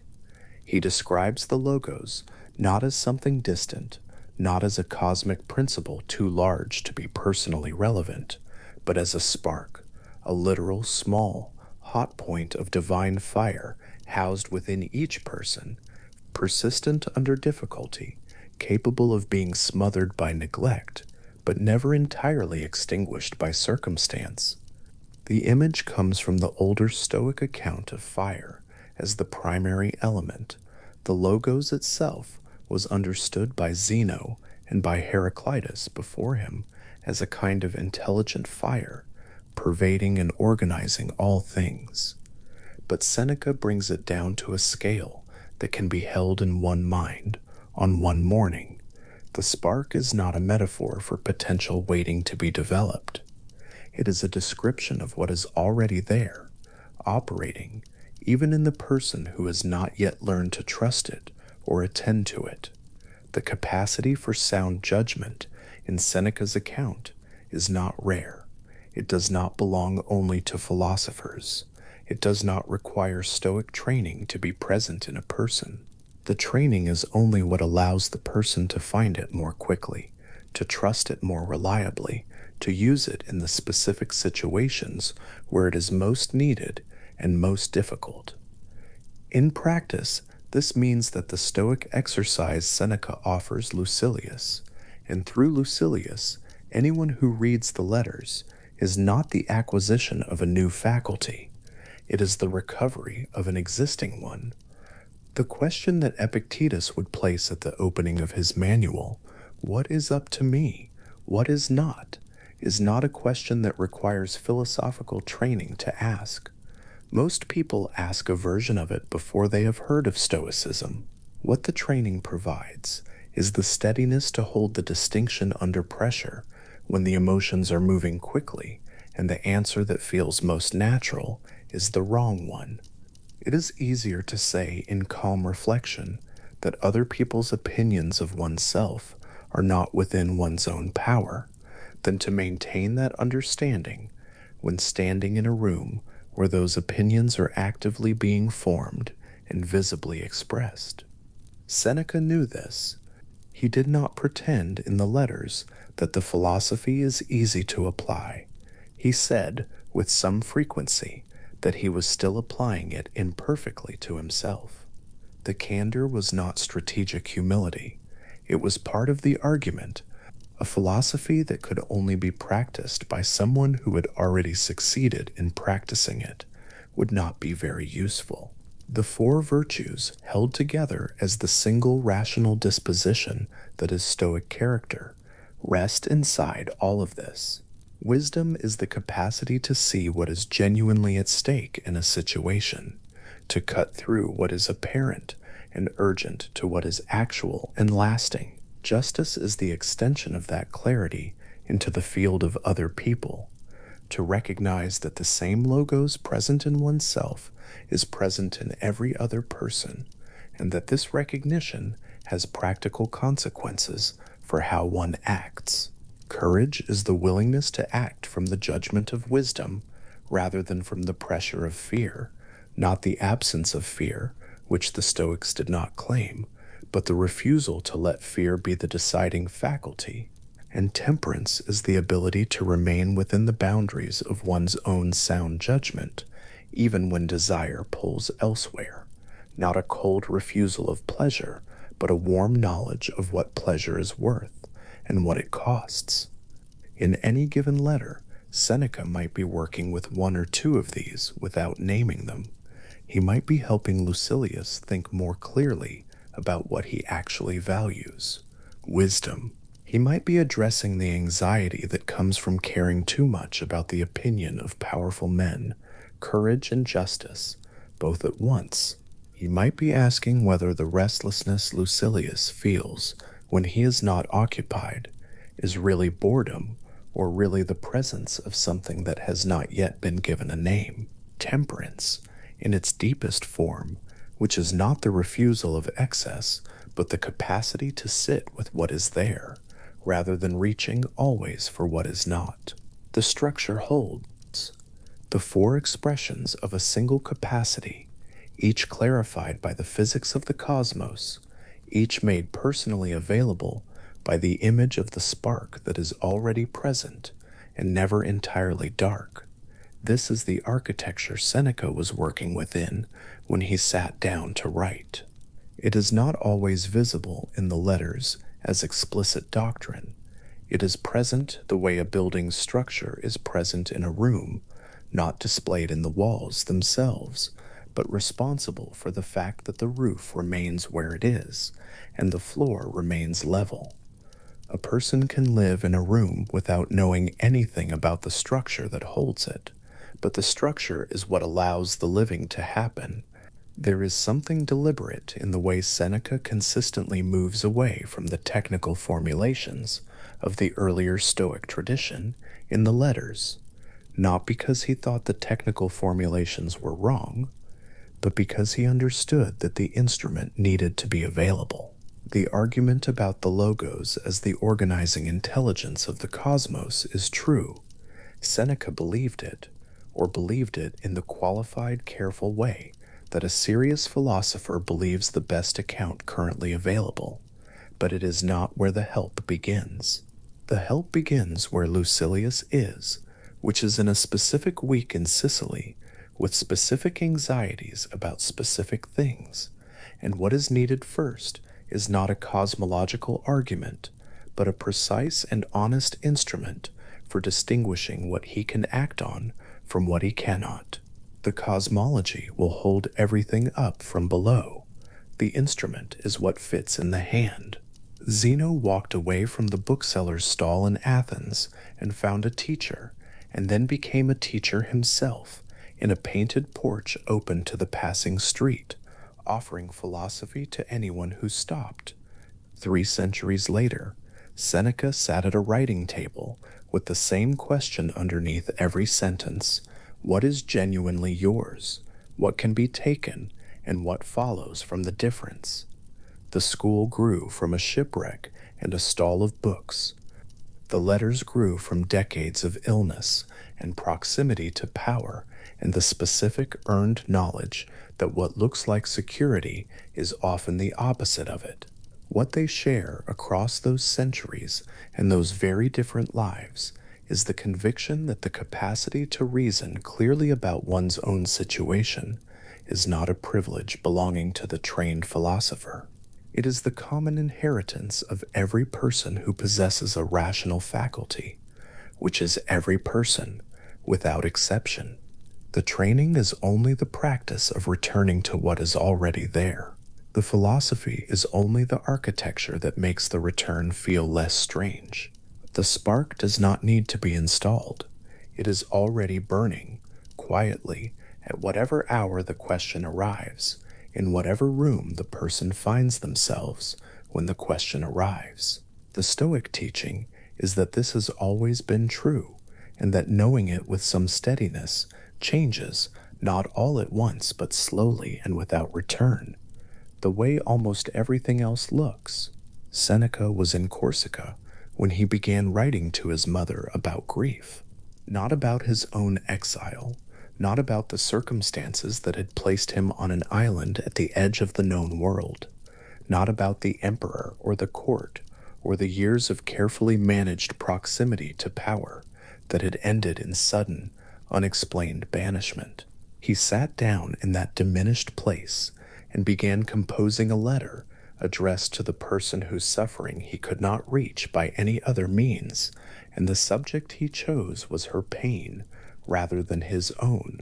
The letter that resulted, the Consolatio ad Helvium, is one of the stranger documents in the Latin tradition, strange in the specific way that genuine philosophical courage is always a little strange. A man writing to console his grieving mother from the situation that has caused her grief, holding the instruments of philosophy outward toward her, like a lamp held for someone else in a dark room, that he himself is also standing in. It is worth pausing on the reversal for a moment before moving past it. The consolation as a form had been practiced for centuries before Seneca sat down in Corsica to attempt it. Philosophers in both the Greek and Latin traditions had developed what amounted to a recognized sequence of moves, an acknowledgement of pain, a philosophical reframing, examples of dignified endurance drawn from history, and a conclusion that urged the reader back toward equanimity. The form existed because loss existed, because grief has always required more than silence and less than explanation, because there are moments when a philosophical argument is not an imposition on pain, but the only form of companionship that can enter the room where pain is. Seneca knew this form. He had inherited it the way he had inherited the Latin rhetorical tradition, through long exposure, through the kind of deep absorption that eventually becomes instinct rather than technique. He knew what a consolation was supposed to do and how it was supposed to do it. What he had not done before was attempt it from the position of the person most obviously in need of consolation himself. The conventional relationship placed the consoler at a slight elevation, not of suffering, which would have been cruel, but of philosophical composure, of achieved equanimity that could be offered to the person still in the earlier, sharper portion of grief. Seneca reversed this. He was not at elevation. He was on an island where the wind came in off the sea, and the social world he had spent 40 years inhabiting had simply, without warning, stopped. His situation was, by any ordinary measure, more difficult than his mother's. She at least had Rome, had her household, had the ordinary continuity of daily life, even in its diminishment. He had rocks and salt air, and the specific humiliation of a man who has been sent away by a power that does not need to explain itself. And from that position, he began to argue that she should not grieve for him. The philosophical audacity of this is considerable. What Seneca was attempting was not a performance of equanimity for his mother's comfort.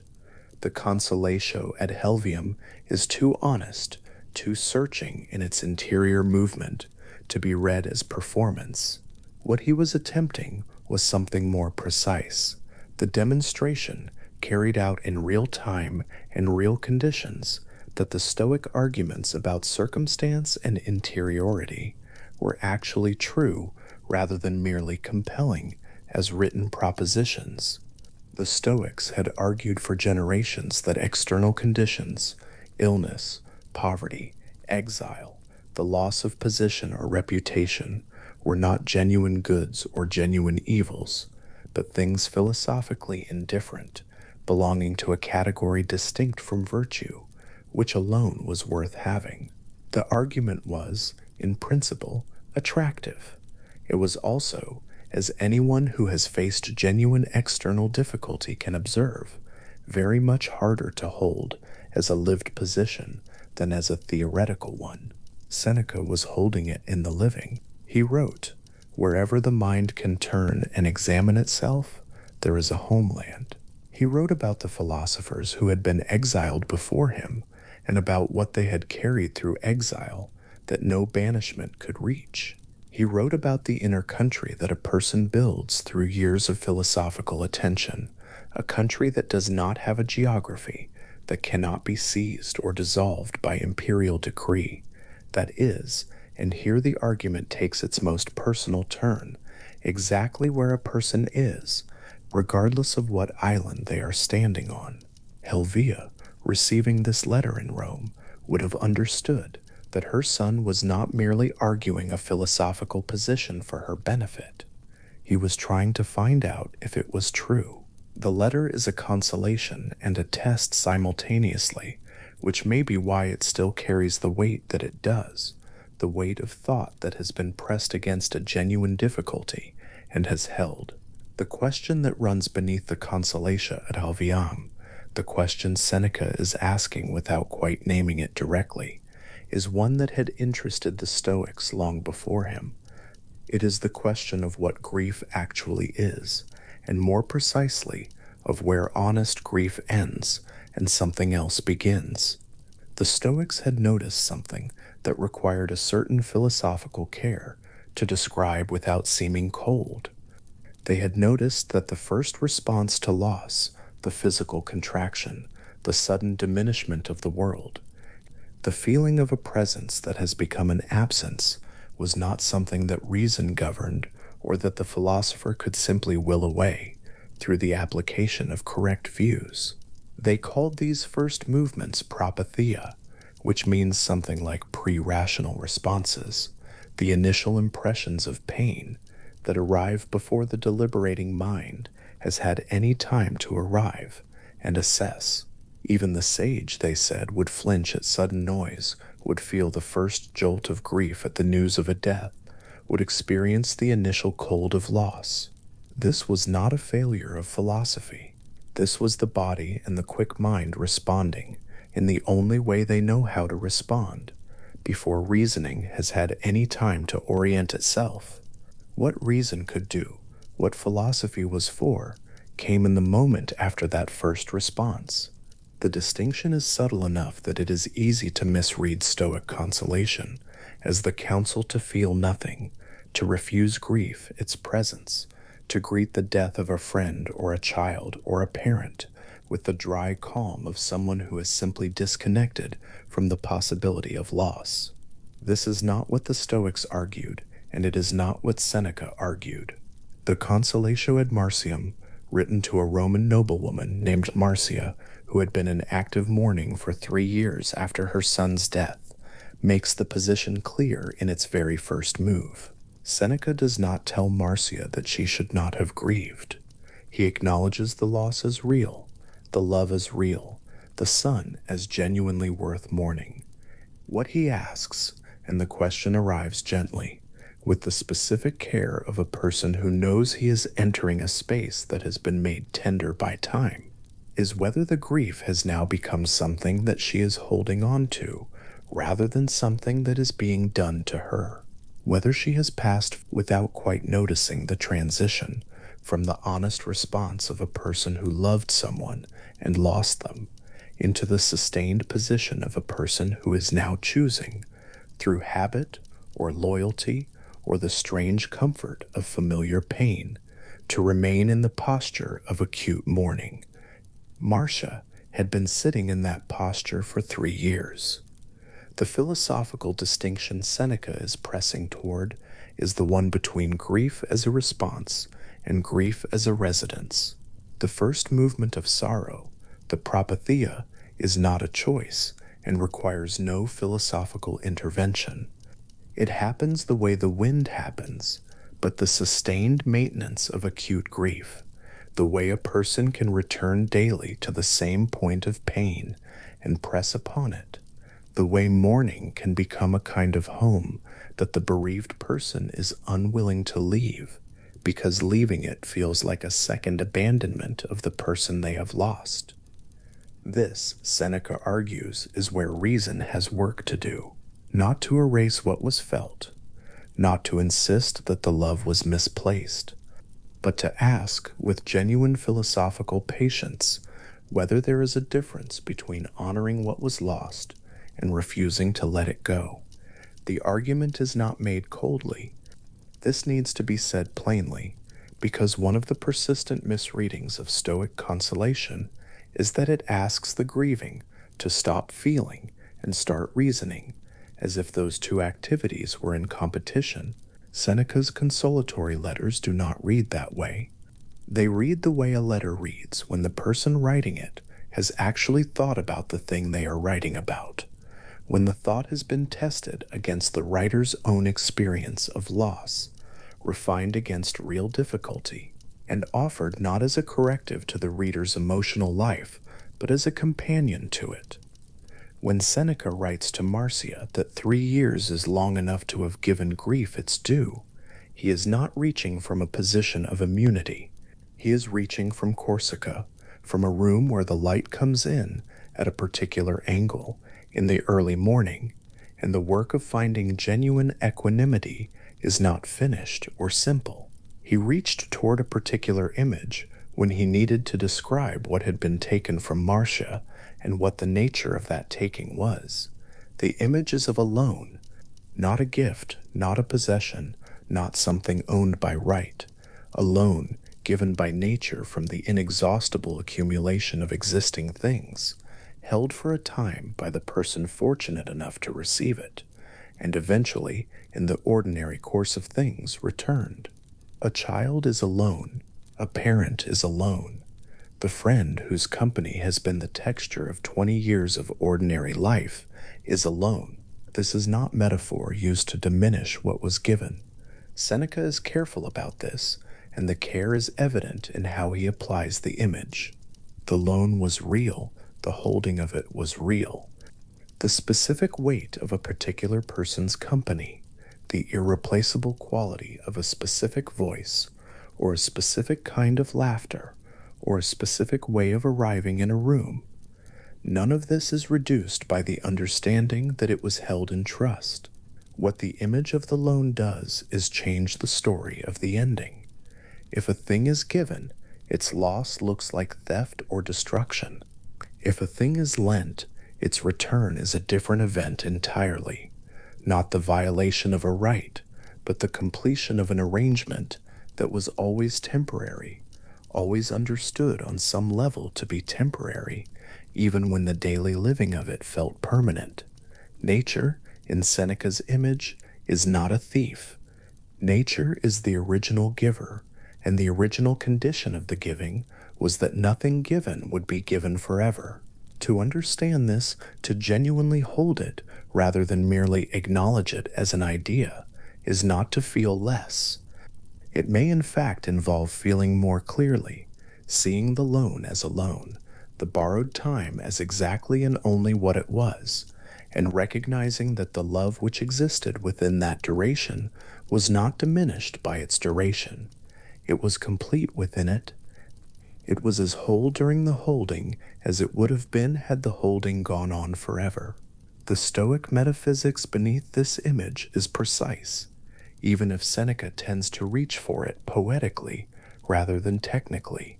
The cosmos, in the Stoic account, is a rational whole in perpetual transformation. No particular configuration of matter is permanent. Every individual thing is a temporary expression of the rational principle that orders all things, and what appears as loss at the level of individual experience is, at the level of the whole, simply the return of what was borrowed from nature's total account. The individual grief is real. The philosophical frame in which the individual grief sits is also real and larger than the grief. Holding both of these together without forcing either to disappear, this is what Seneca means when he writes about what philosophy can actually do for a person in mourning, not the erasure of the loss, the restoration of proportion. There is another argument at work in the consolatory letters that requires a moment of attention because it is easy to read past it. Reason and time, in Seneca's understanding, do not work against each other in the process of consolation. They work together, but they work differently. Time does its work, whether the grieving person cooperates with it or not. This is simply the nature of time and of human psychology, the slow way that acute pain tends to dull at its edges with the passage of months, the way the world eventually reasserts its ordinary demands and provides ordinary distractions, the way the specific edge of an absence becomes, over years, a more diffuse presence that is different from the original grief and gentler, though not necessarily less real. Time is doing this regardless of philosophical orientation. It is not something Seneca invented or something Stoic philosophy discovered. It is one of the features of being alive in time. What philosophy does is something more active. Where time works on grief without the person's participation, reason provides a framework that makes the passage comprehensible rather than merely endured. Without reason, without the philosophical work of understanding what the loss was, what it means within a larger account of what life is and how things are given and taken back. The person moving through grief may find themselves emerging from the acute phase without understanding where they are. The pain has eased, but nothing has been genuinely settled. The next loss will open the same question again, as raw as before. Philosophy, in the Stoic account, is not the shortcut around grief, but the means by which grief becomes something other than a condition. A person simply survives and waits out. It is the means by which the person who has lost something comes to understand what they held and how they held it and what the holding meant, and then, without betraying any of that, returns their attention to the living. Seneca distinguishes his position from other ancient approaches to consolation. Carefully, though the care is usually embedded in how he argues rather than in explicit comparison, the Epicurean counsel pointed toward a reduction of attachment. The philosopher who has cultivated a simple life with few dependencies has fewer acute griefs to survive, because less has been staked on the outcomes that fortune controls. This is coherent and has a genuine dignity. It is also, Seneca notes through the shape of his own argument, not quite enough. It addresses the prevention of grief, but has less to say about the person who is already standing in the middle of it, who has already loved fully and lost specifically, and cannot now be counseled to have loved less. The Platonic consolation pointed upward toward the soul's immortality, toward the possibility that what had been lost in the body had not been lost at all, but returned to something larger and permanent. This too has a genuine beauty, and Seneca's cosmological arguments have occasional Platonic warmth in them, a tendency toward the image of the rational whole, absorbing the individual back into its order. But Seneca's primary consolatory method remains this worldly in its emphasis. The work is done here, by the person who is still living, through the application of a reason that is available to them in the ordinary hours of ordinary days. The consolation, as Seneca understood it, was not a single event. It was not the arrival of one letter or one argument that resolved the grief permanently and left the person in permanent equanimity from that point forward. He was too careful and too honest about his own inner life to believe that philosophical insight worked that way.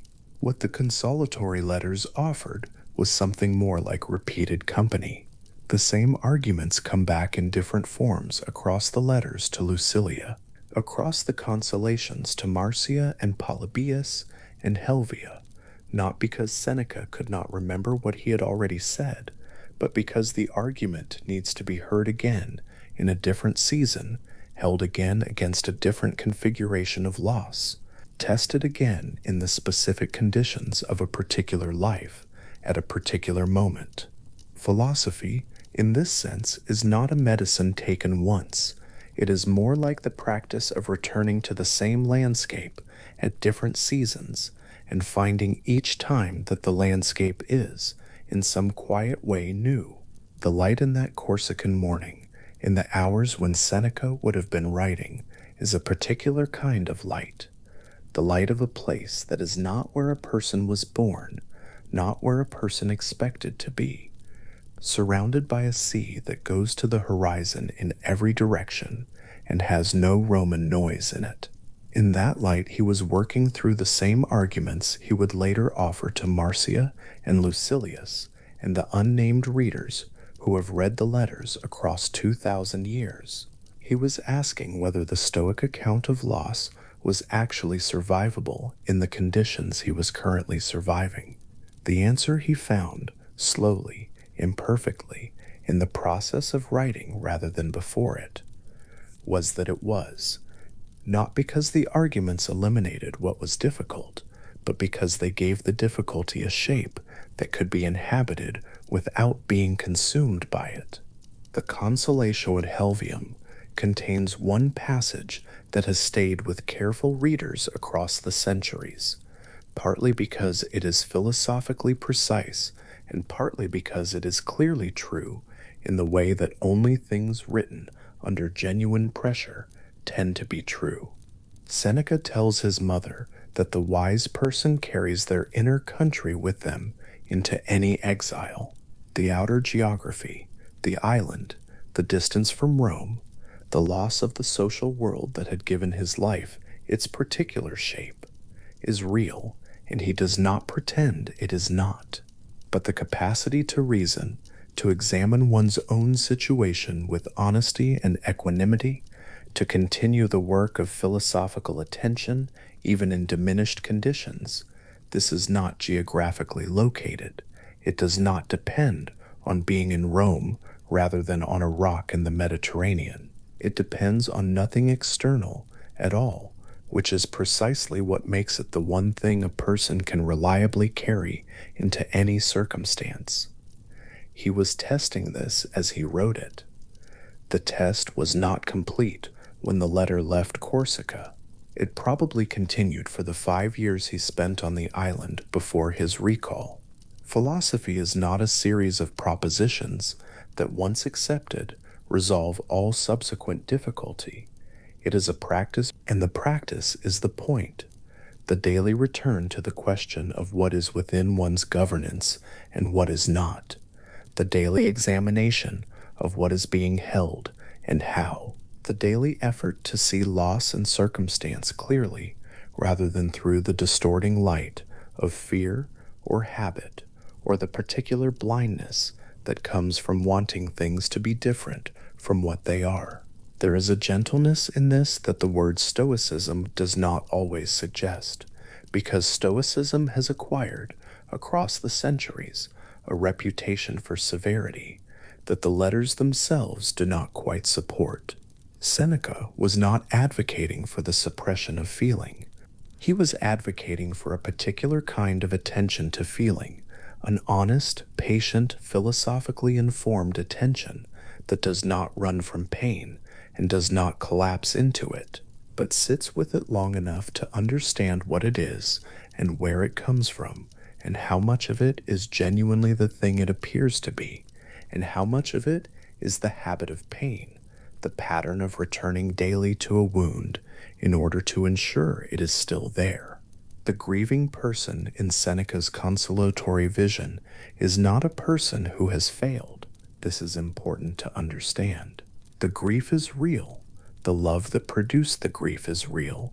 The difficulty of moving from the acute phase of loss into something more livable is real and acknowledged.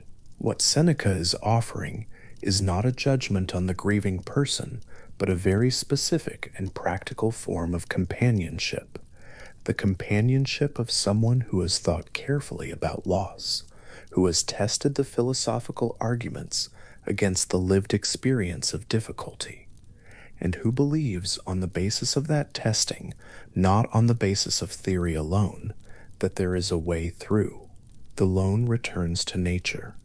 This is the image he keeps returning to, in different forms, across the consolatory works.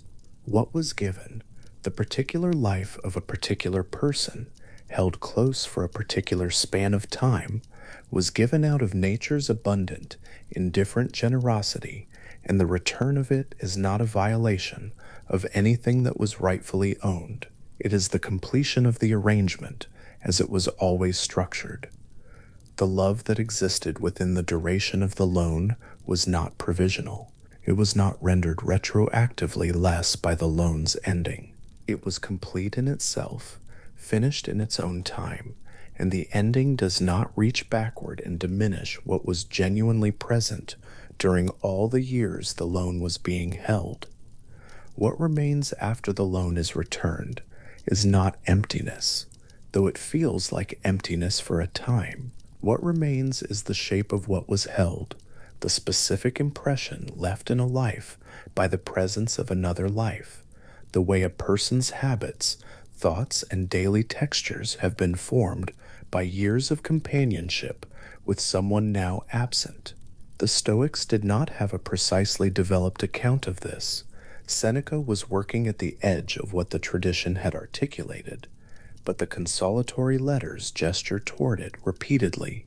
In the moments when Seneca acknowledges that the dead remain present in the way that all genuine formative influences remain present, not as ghosts, not as presences to be invoked or maintained, but as the permanent texture of a person shaped by love and time.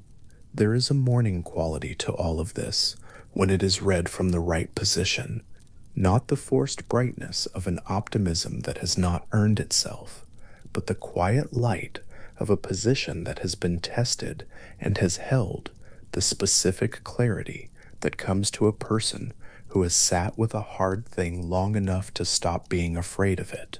Seneca, on the shore in Corsica in the early morning, writing to his mother about what he had found in the arguments, about what the philosophy could and could not promise her, about what the loan meant and what its return meant, was not performing comfort. He was reporting what he had found when he looked honestly at his situation and applied, as carefully as he could, the tools that the tradition had given him. The report was not final. He would continue refining it for the rest of his life, in the letters to Lucilius, in the private examinations of his own relationship to fear and mortality, and the specific difficulty of living with integrity in conditions that tested integrity at every turn. But the letter to Helvia is where the consolatory philosophy is most visible in its process, most clearly a philosophy being used rather than simply described, most clearly the work of a mind pressing thought against genuine difficulty and reporting what holds. Grief, as Seneca understood it, is not the enemy of love. It is love's evidence, the proof that what was given was genuinely received. A person who has lost someone and feels nothing has either not yet understood that the loss is real, or has built their interior life in such a way that nothing was ever genuinely let in. Neither of these is a philosophical achievement. Grief is the appropriate response to a genuine loss, and the first honest movement of it is not something the Stoics asked anyone to refuse. What they asked, what Seneca asked, in Corsica, in his letters to Marcia, in the early pages of every subsequent consolatory argument, was only this: whether, at some point, the person in mourning might be willing to distinguish between the grief that is genuinely happening to them and the grief that they have begun, without quite deciding to maintain. The distinction is not always easy to make. Seneca knew this. He does not make it easy in the letters, does not pretend that the shift from one to the other is obvious, or that the person in grief can simply examine themselves and immediately identify which side of the line they are on. What philosophy provides is not a clear diagnostic, but a patient companionship in the process of examination, a willingness to return to the question again and again, without urgency and without judgment, asking what is real in the grief and what has become habit, what is honest response and what is something else, something that might gently, slowly, over the course of many careful mornings, be released. And that releasing, when it comes, is not loss. This is the argument's deepest move, the one that is hardest to hear from the inside of acute grief, and that becomes, over time and with philosophical attention, increasingly possible to hold. To release grief is not to release the person who is grieved. The love existed, the time was real. The specific, irreplaceable quality of a particular life, shared with another particular life, is not negated by the grief's ending. The loan was genuine. What was given during the loan's duration was entirely given, and the ending does not reach backward through all those years and take it back. Nothing that was truly given is taken away by the returning. It simply completes itself, finishes its arc, and stands whole, real, and permanent in the way that all completed things are permanent, in the record of what happened, in the texture of the life that remains, in the deep and quiet accumulation of everything that was given and received in the time that was given to receive it. Iti. Klutz. Just so. That is the word Seneca wrote first. Not a grand opening, not the announcement of a theme, not the formal salutation of a man who knows he is writing for the ages. Just the small Latin affirmation, iti, that means something like yes, or just so, or in this way, and then the instruction that follows it, quiet and direct. Reclaim yourself for yourself. He was sitting at a writing table near Nomentum, a modest estate north of Rome, where the hills roll gently, and the light in the morning comes at an angle that makes everything look considered. He was in his early 60s. His hand moved across the wax or the papyrus, and the word arrived first, ita, as if the whole of what he was about to say had been waiting for that small affirmation before it could proceed. The letter would go to Lucilius in Sicily. It would cross the distance between them by road and by messenger, arriving days later in the administrative offices of a man who was, by all accounts, genuinely trying to live well, and finding that the city, the work, the accumulation of obligation and noise, and hour following hour, made living well harder than it sounded when someone described it. Seneca knew this. He had known it for decades. And so he began with the simplest possible thing, not an argument, not a proof, not a system of thought arranged for a reader's admiration, but a single direction. Begin now, today, not tomorrow when things settle, not after the current obligation resolves itself, not when there is finally time. Ita, just so. Reclaim yourself. What Seneca was writing at that desk would become 124 letters, arranged across 20 books, the most sustained philosophical correspondence in Latin literature. He could not have known the full shape of it from the first word. He may have known he was building something. He was certainly writing with more than Lucilius in mind, the letters carrying within them a self-consciousness about posterity that he acknowledged openly, as if honesty about the ambition was itself a form of integrity. But knowing a thing abstractly and inhabiting it are different. In that specific morning, with that first word on the page, he was simply beginning. The enormity came later, carried forward on the accumulation of one letter, and then another, across months and years, until what had started as a correspondence became something more like a philosophy, made domestic, ideas held within the form that most resembles the way people actually reach toward one another across distance. The word ita stayed in the letter. It stayed through every copy that was made of it in the centuries after Seneca's death, through the monasteries where monks copied manuscripts by lamplight without always understanding the philosophy they were preserving, through the Renaissance libraries where scholars read these letters alongside Cicero and found them stranger and more personal, through every translation and every printing and every hand that turned a page in a quiet room at some late hour. Ita, still there, still the first word. The smallest possible door left open. There is something Seneca returned to more than almost anything else in the letters, and it is the question of time. Not time in the abstract, not the philosophical puzzle of what time is made of, or whether it flows or stands still. The specific, practical, daily question of where the hours go, and whether the person who loses them knows that they are losing them, and what it costs to spend a life looking up from the account of what was spent and finding it reduced to almost nothing recognizable. He had written about this before the letters, in a shorter text addressed to his father-in-law, Paulinus. In that text, usually called On the Shortness of Life, he had made an argument that cut against the most natural consolation a busy person reaches for. Life is not short, he wrote. We make it short. We give the hours away to ambition, to obligation, to the performance of busyness itself, to the perpetual deferral of the actual living we keep promising ourselves. We will begin once the current pressure eases, and the pressure does not ease. It shifts. A new demand arrives in the space made by the one that resolved, and the years pass in that shifting, and at the end, looking back, the question is not how to have more time, but how to have been more present to the time that was always there.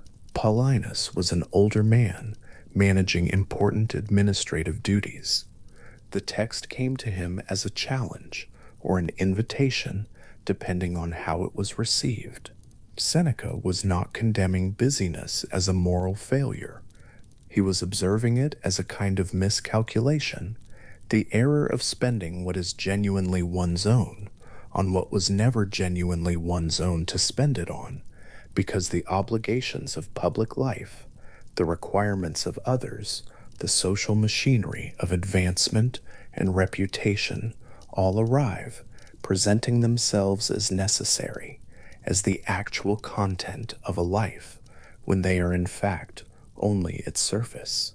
Underneath the surface, waiting, is the actual living, the attention to one's own thinking, the practice of understanding, the slow and patient work of learning to see one's situation clearly. That is what keeps being deferred. That is what the hours are mostly taken from. What the letters did, that the earlier text could not quite do, was make this argument intimate.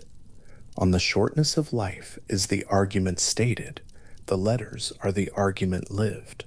Letter by letter, Seneca returned to time, not always frontally, not always by announcing it as the subject, but as the underlying pressure that almost every other topic eventually leads back to. He wrote about friendship and arrived at the question of how much of a friendship is genuinely inhabited rather than merely maintained. He wrote about anger and arrived at the question of how many hours are consumed by a feeling that does not change anything, that does not accomplish what it promises, that leaves the person who held it exactly where they were, except diminished. He wrote about reading and arrived at the question of whether accumulating knowledge is the same as growing in understanding, which it is not, a thing he knew from watching men of great learning remain, in every practical matter, confused and anxious and unable to direct their own lives with any steadiness. Time was the thread that ran through all of it, not as a source of alarm, not as the hectoring voice of a man telling his correspondent that they are wasting their life, that every hour lost is an irreversible catastrophe, that the clock is moving and they are falling behind. That is not the register Seneca found. What he found across those 124 letters was something closer to a gentle insistence. The time is here. The capacity to use it is here.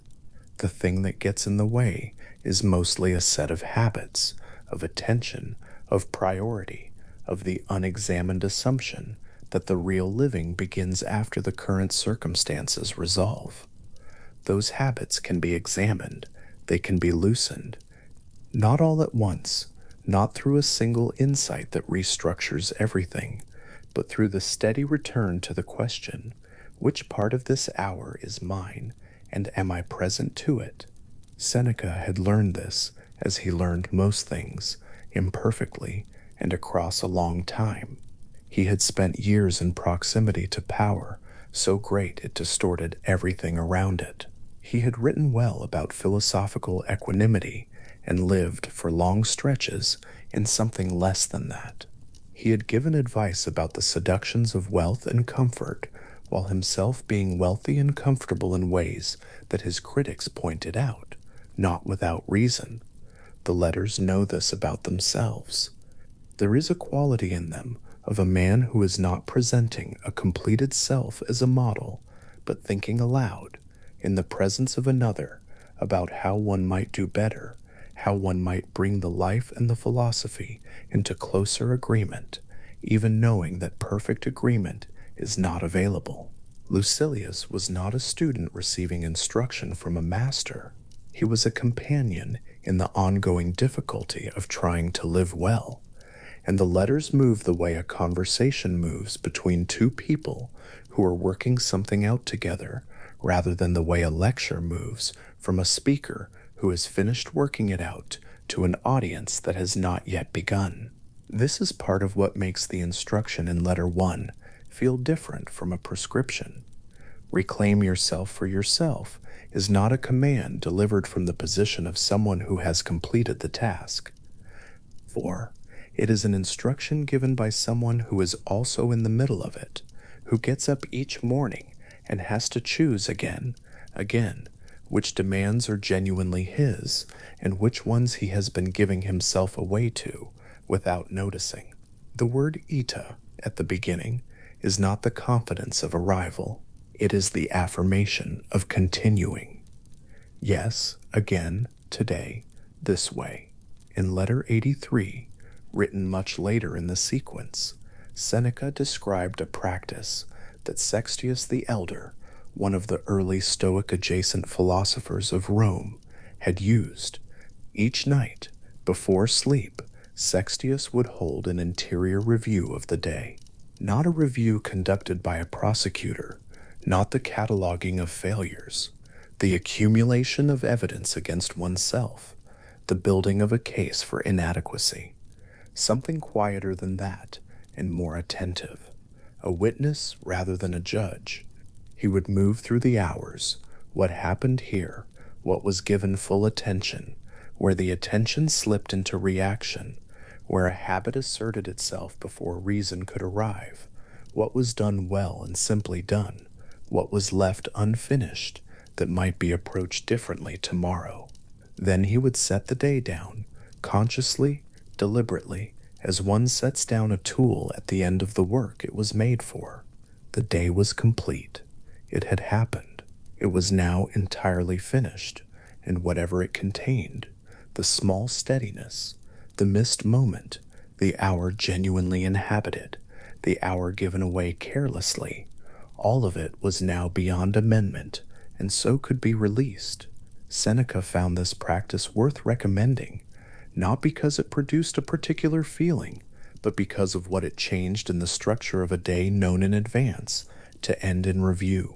If each evening there will be a witness, then each hour exists in the presence of that witness before the fact. Not as surveillance, not as the exhausting sense of being watched and evaluated, but as a form of presence. The day is happening, and it is worth attending to. The conversation is occurring, and the words in it matter. The work is underway, and the quality of attention brought to it is real. The review at the end of the day is only a formalization of the attention that the practice asks to be present throughout. It is, in that sense, less a thing added to a life than a way of inhabiting the life that is already occurring. What Seneca was pointing at with this, what he kept pointing at from different angles throughout the letters, was the possibility of treating each day not as a fraction of something larger, but as a complete thing in itself, a unit of life that begins and ends in itself, whole, worth examining on its own terms, rather than as a step towards some future total. This was not a comfortable idea for a world organized around accumulation and advancement, around the understanding of a good life as one measured by what it amasses over time: wealth, reputation, connection, achievement, the long record of things accomplished that can be read back at the end as evidence of a life well spent. Seneca had watched that version of a life close up. He had watched men spend 40 years acquiring the materials of happiness and arrive at the end with the materials assembled and the happiness missing, the capacity for it having been traded away in the acquiring. The alternative he kept returning to was not the abandonment of action or the retreat from engagement. It was a different relationship to the action already underway, to bring genuine attention to the day that is actually happening, to notice what is real in it, what moment, what quality of light, what exchange with another person, what thought that arrived and deserved to be followed, to make these things present to oneself as they occur, rather than letting them become the undifferentiated texture of a life that is mostly experienced in retrospect, remembered vaguely, filed under the category of time that passed.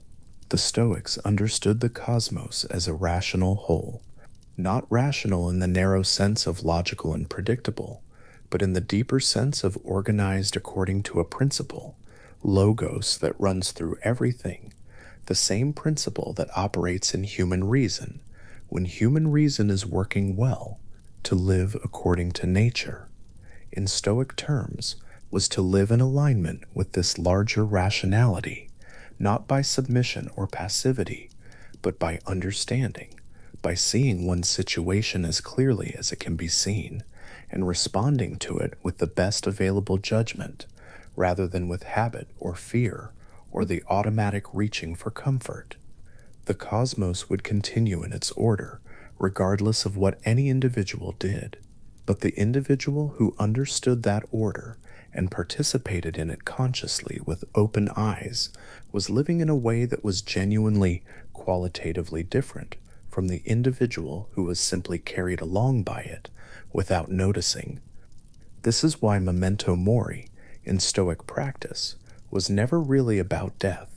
The instruction to hold one's mortality in mind, to carry the awareness that this day, and the body that is moving through it, and the particular arrangement of circumstances that currently constitutes one's life, are all temporary configurations that will at some point disperse, was an instruction about presence, not about preparation.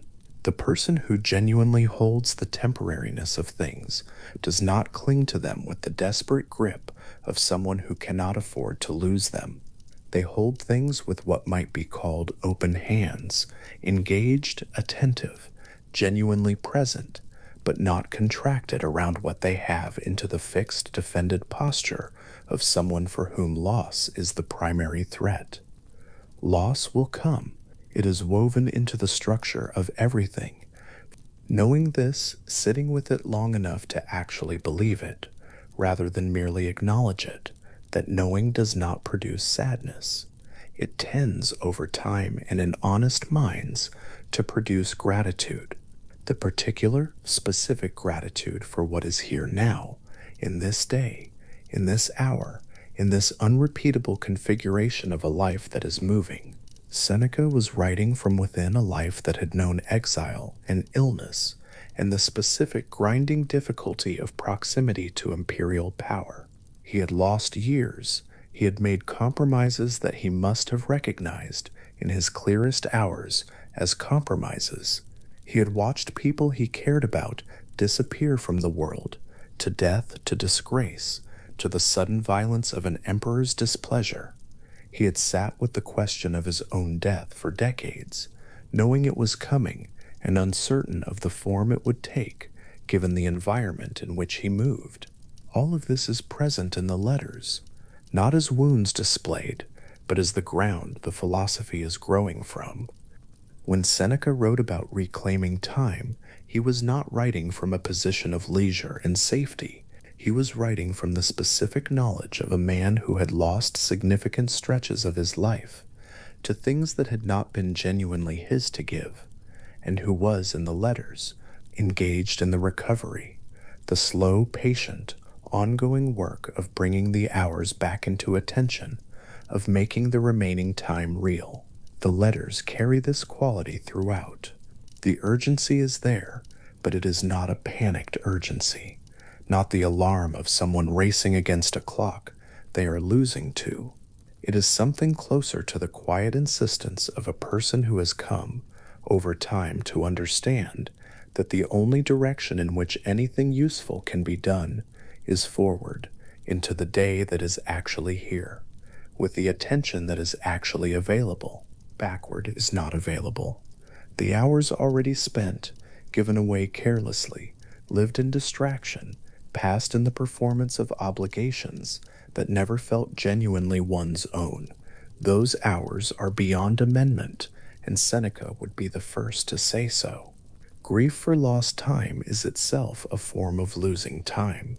The only thing available is the present hour, which is always, in every season, the thing being asked about. There is something in this that is harder to argue with than most philosophy, because it does not require agreement about cosmic structures, or the nature of virtue, or the question of what a good life is made of. It requires only the quiet test of noticing, am I present to this, or am I elsewhere? Not a metaphysical commitment, not the adoption of a system, only the willingness to ask the question, not once as a theoretical inquiry, but as a repeated practice, returned to throughout the day with the patience of someone who understands that the asking is the thing, not the completion. Seneca described himself, in several of the letters, as a patient in the process of treatment, not a doctor dispensing cures. He needed the philosophy he was writing about. He was not standing at a stable height from which he could offer instructions to people below him on the slope. He was on the slope, finding his footing, and the letters were part of finding it, the act of writing to Lucilius, of making the thoughts clear enough to send to another person, was itself a philosophical exercise, a way of holding the ideas still long enough to examine whether he actually believed them or was only performing belief. Sometimes in the letters he seems to find, in the course of writing a sentence, that the sentence is true, not just logically defensible, but actually true, the kind of true that changes the way the next hour looks when one gets up from the writing table and walks into it. This is among the strangest gifts of the letter form, and perhaps what Seneca understood most clearly about why it suited what he was trying to do. A treatise states a completed position. A letter thinks toward one. The difference is not only stylistic, it is the difference between a philosophy available for examination and a philosophy available for participation. The reader of a treatise considers the argument. The reader of a letter inhabits the thinking, follows the path of it, arrives at the same resting points the writer arrived at, and is free, at any moment, to feel the argument still forming rather than already finished. De brevitate vitae was the argument finished. The letters were the argument ongoing. Seneca wrote to Paulinus from a stable height, "Here is what I have understood. Here is the shape of the error most people make. Here is the alternative available to you." He wrote to Lucilius from alongside, "Here is what I am trying to hold. Here is where it slips. Here is the question that returned to me this morning when I noticed what I was doing with the first hour after waking." The difference in intimacy is not a matter of affection. Though the letters are clearly warmer, it is a matter of position. The treatise written from above the difficulty, the letters written from within it.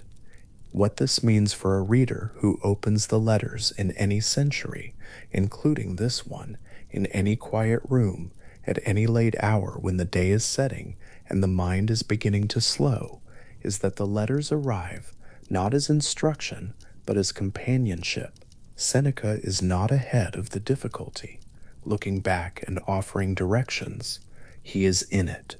He is asking again whether he spent the morning well.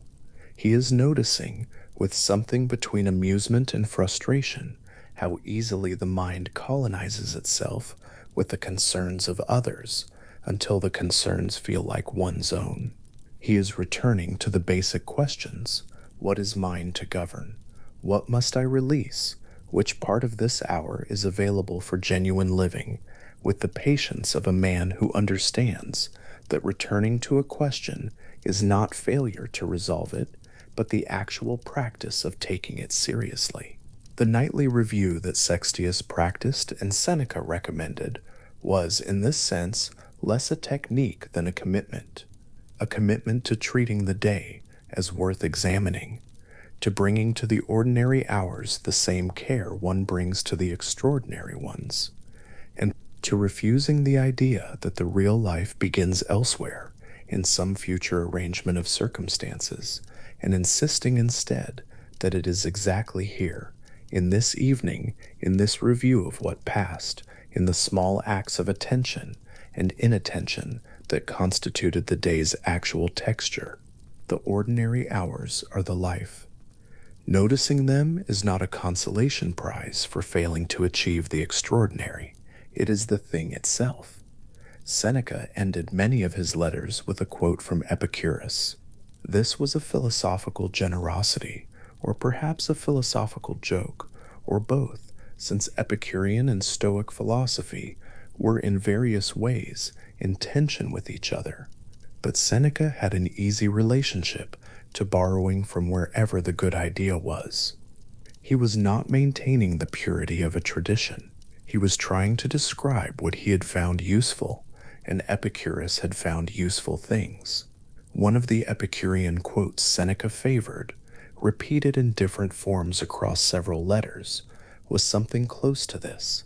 Consider each day a complete life, not a piece of a larger account, not a down payment on some future wholeness, a complete thing. Begin it and end it consciously. Find within it, even if the hours are difficult, some moment that was genuinely inhabited. Set it down at the end, not with relief that it is over, but with the specific satisfaction of having been present to what it contained, however modest that was. This is what the nightly review makes possible. Not the accounting of a life against an ideal, but the simple, honest noticing of a day lived. What was here, what passed through, what was given attention, and what slipped by.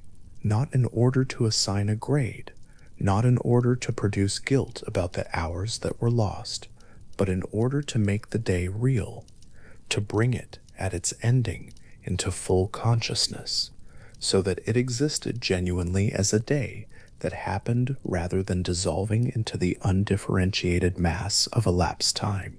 There is a kind of loss involved in not doing this. Not a dramatic loss, not the kind that announces itself clearly and demands grief. The quieter loss of a life that was mostly experienced as background.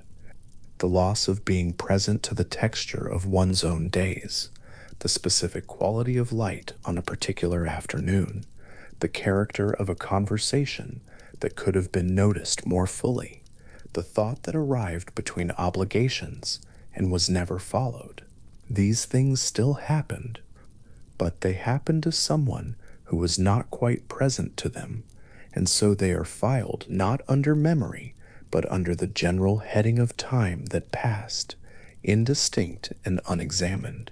Seneca's instruction across the 124 letters was in the end this simple: pay attention, not to the grand occasions, those tend to force attention on their own, to the ordinary hours, to the morning's first tasks and the character of the thinking they require, to the quality of presence in the conversations that fill an afternoon, to the direction of the mind in the unscheduled moments where it goes when it is not told where to go, and whether that direction is one chosen or merely one habitual, to the evening when the day is settling and the witness can be assembled and the question can be asked without hurry: what was here today, and was it met?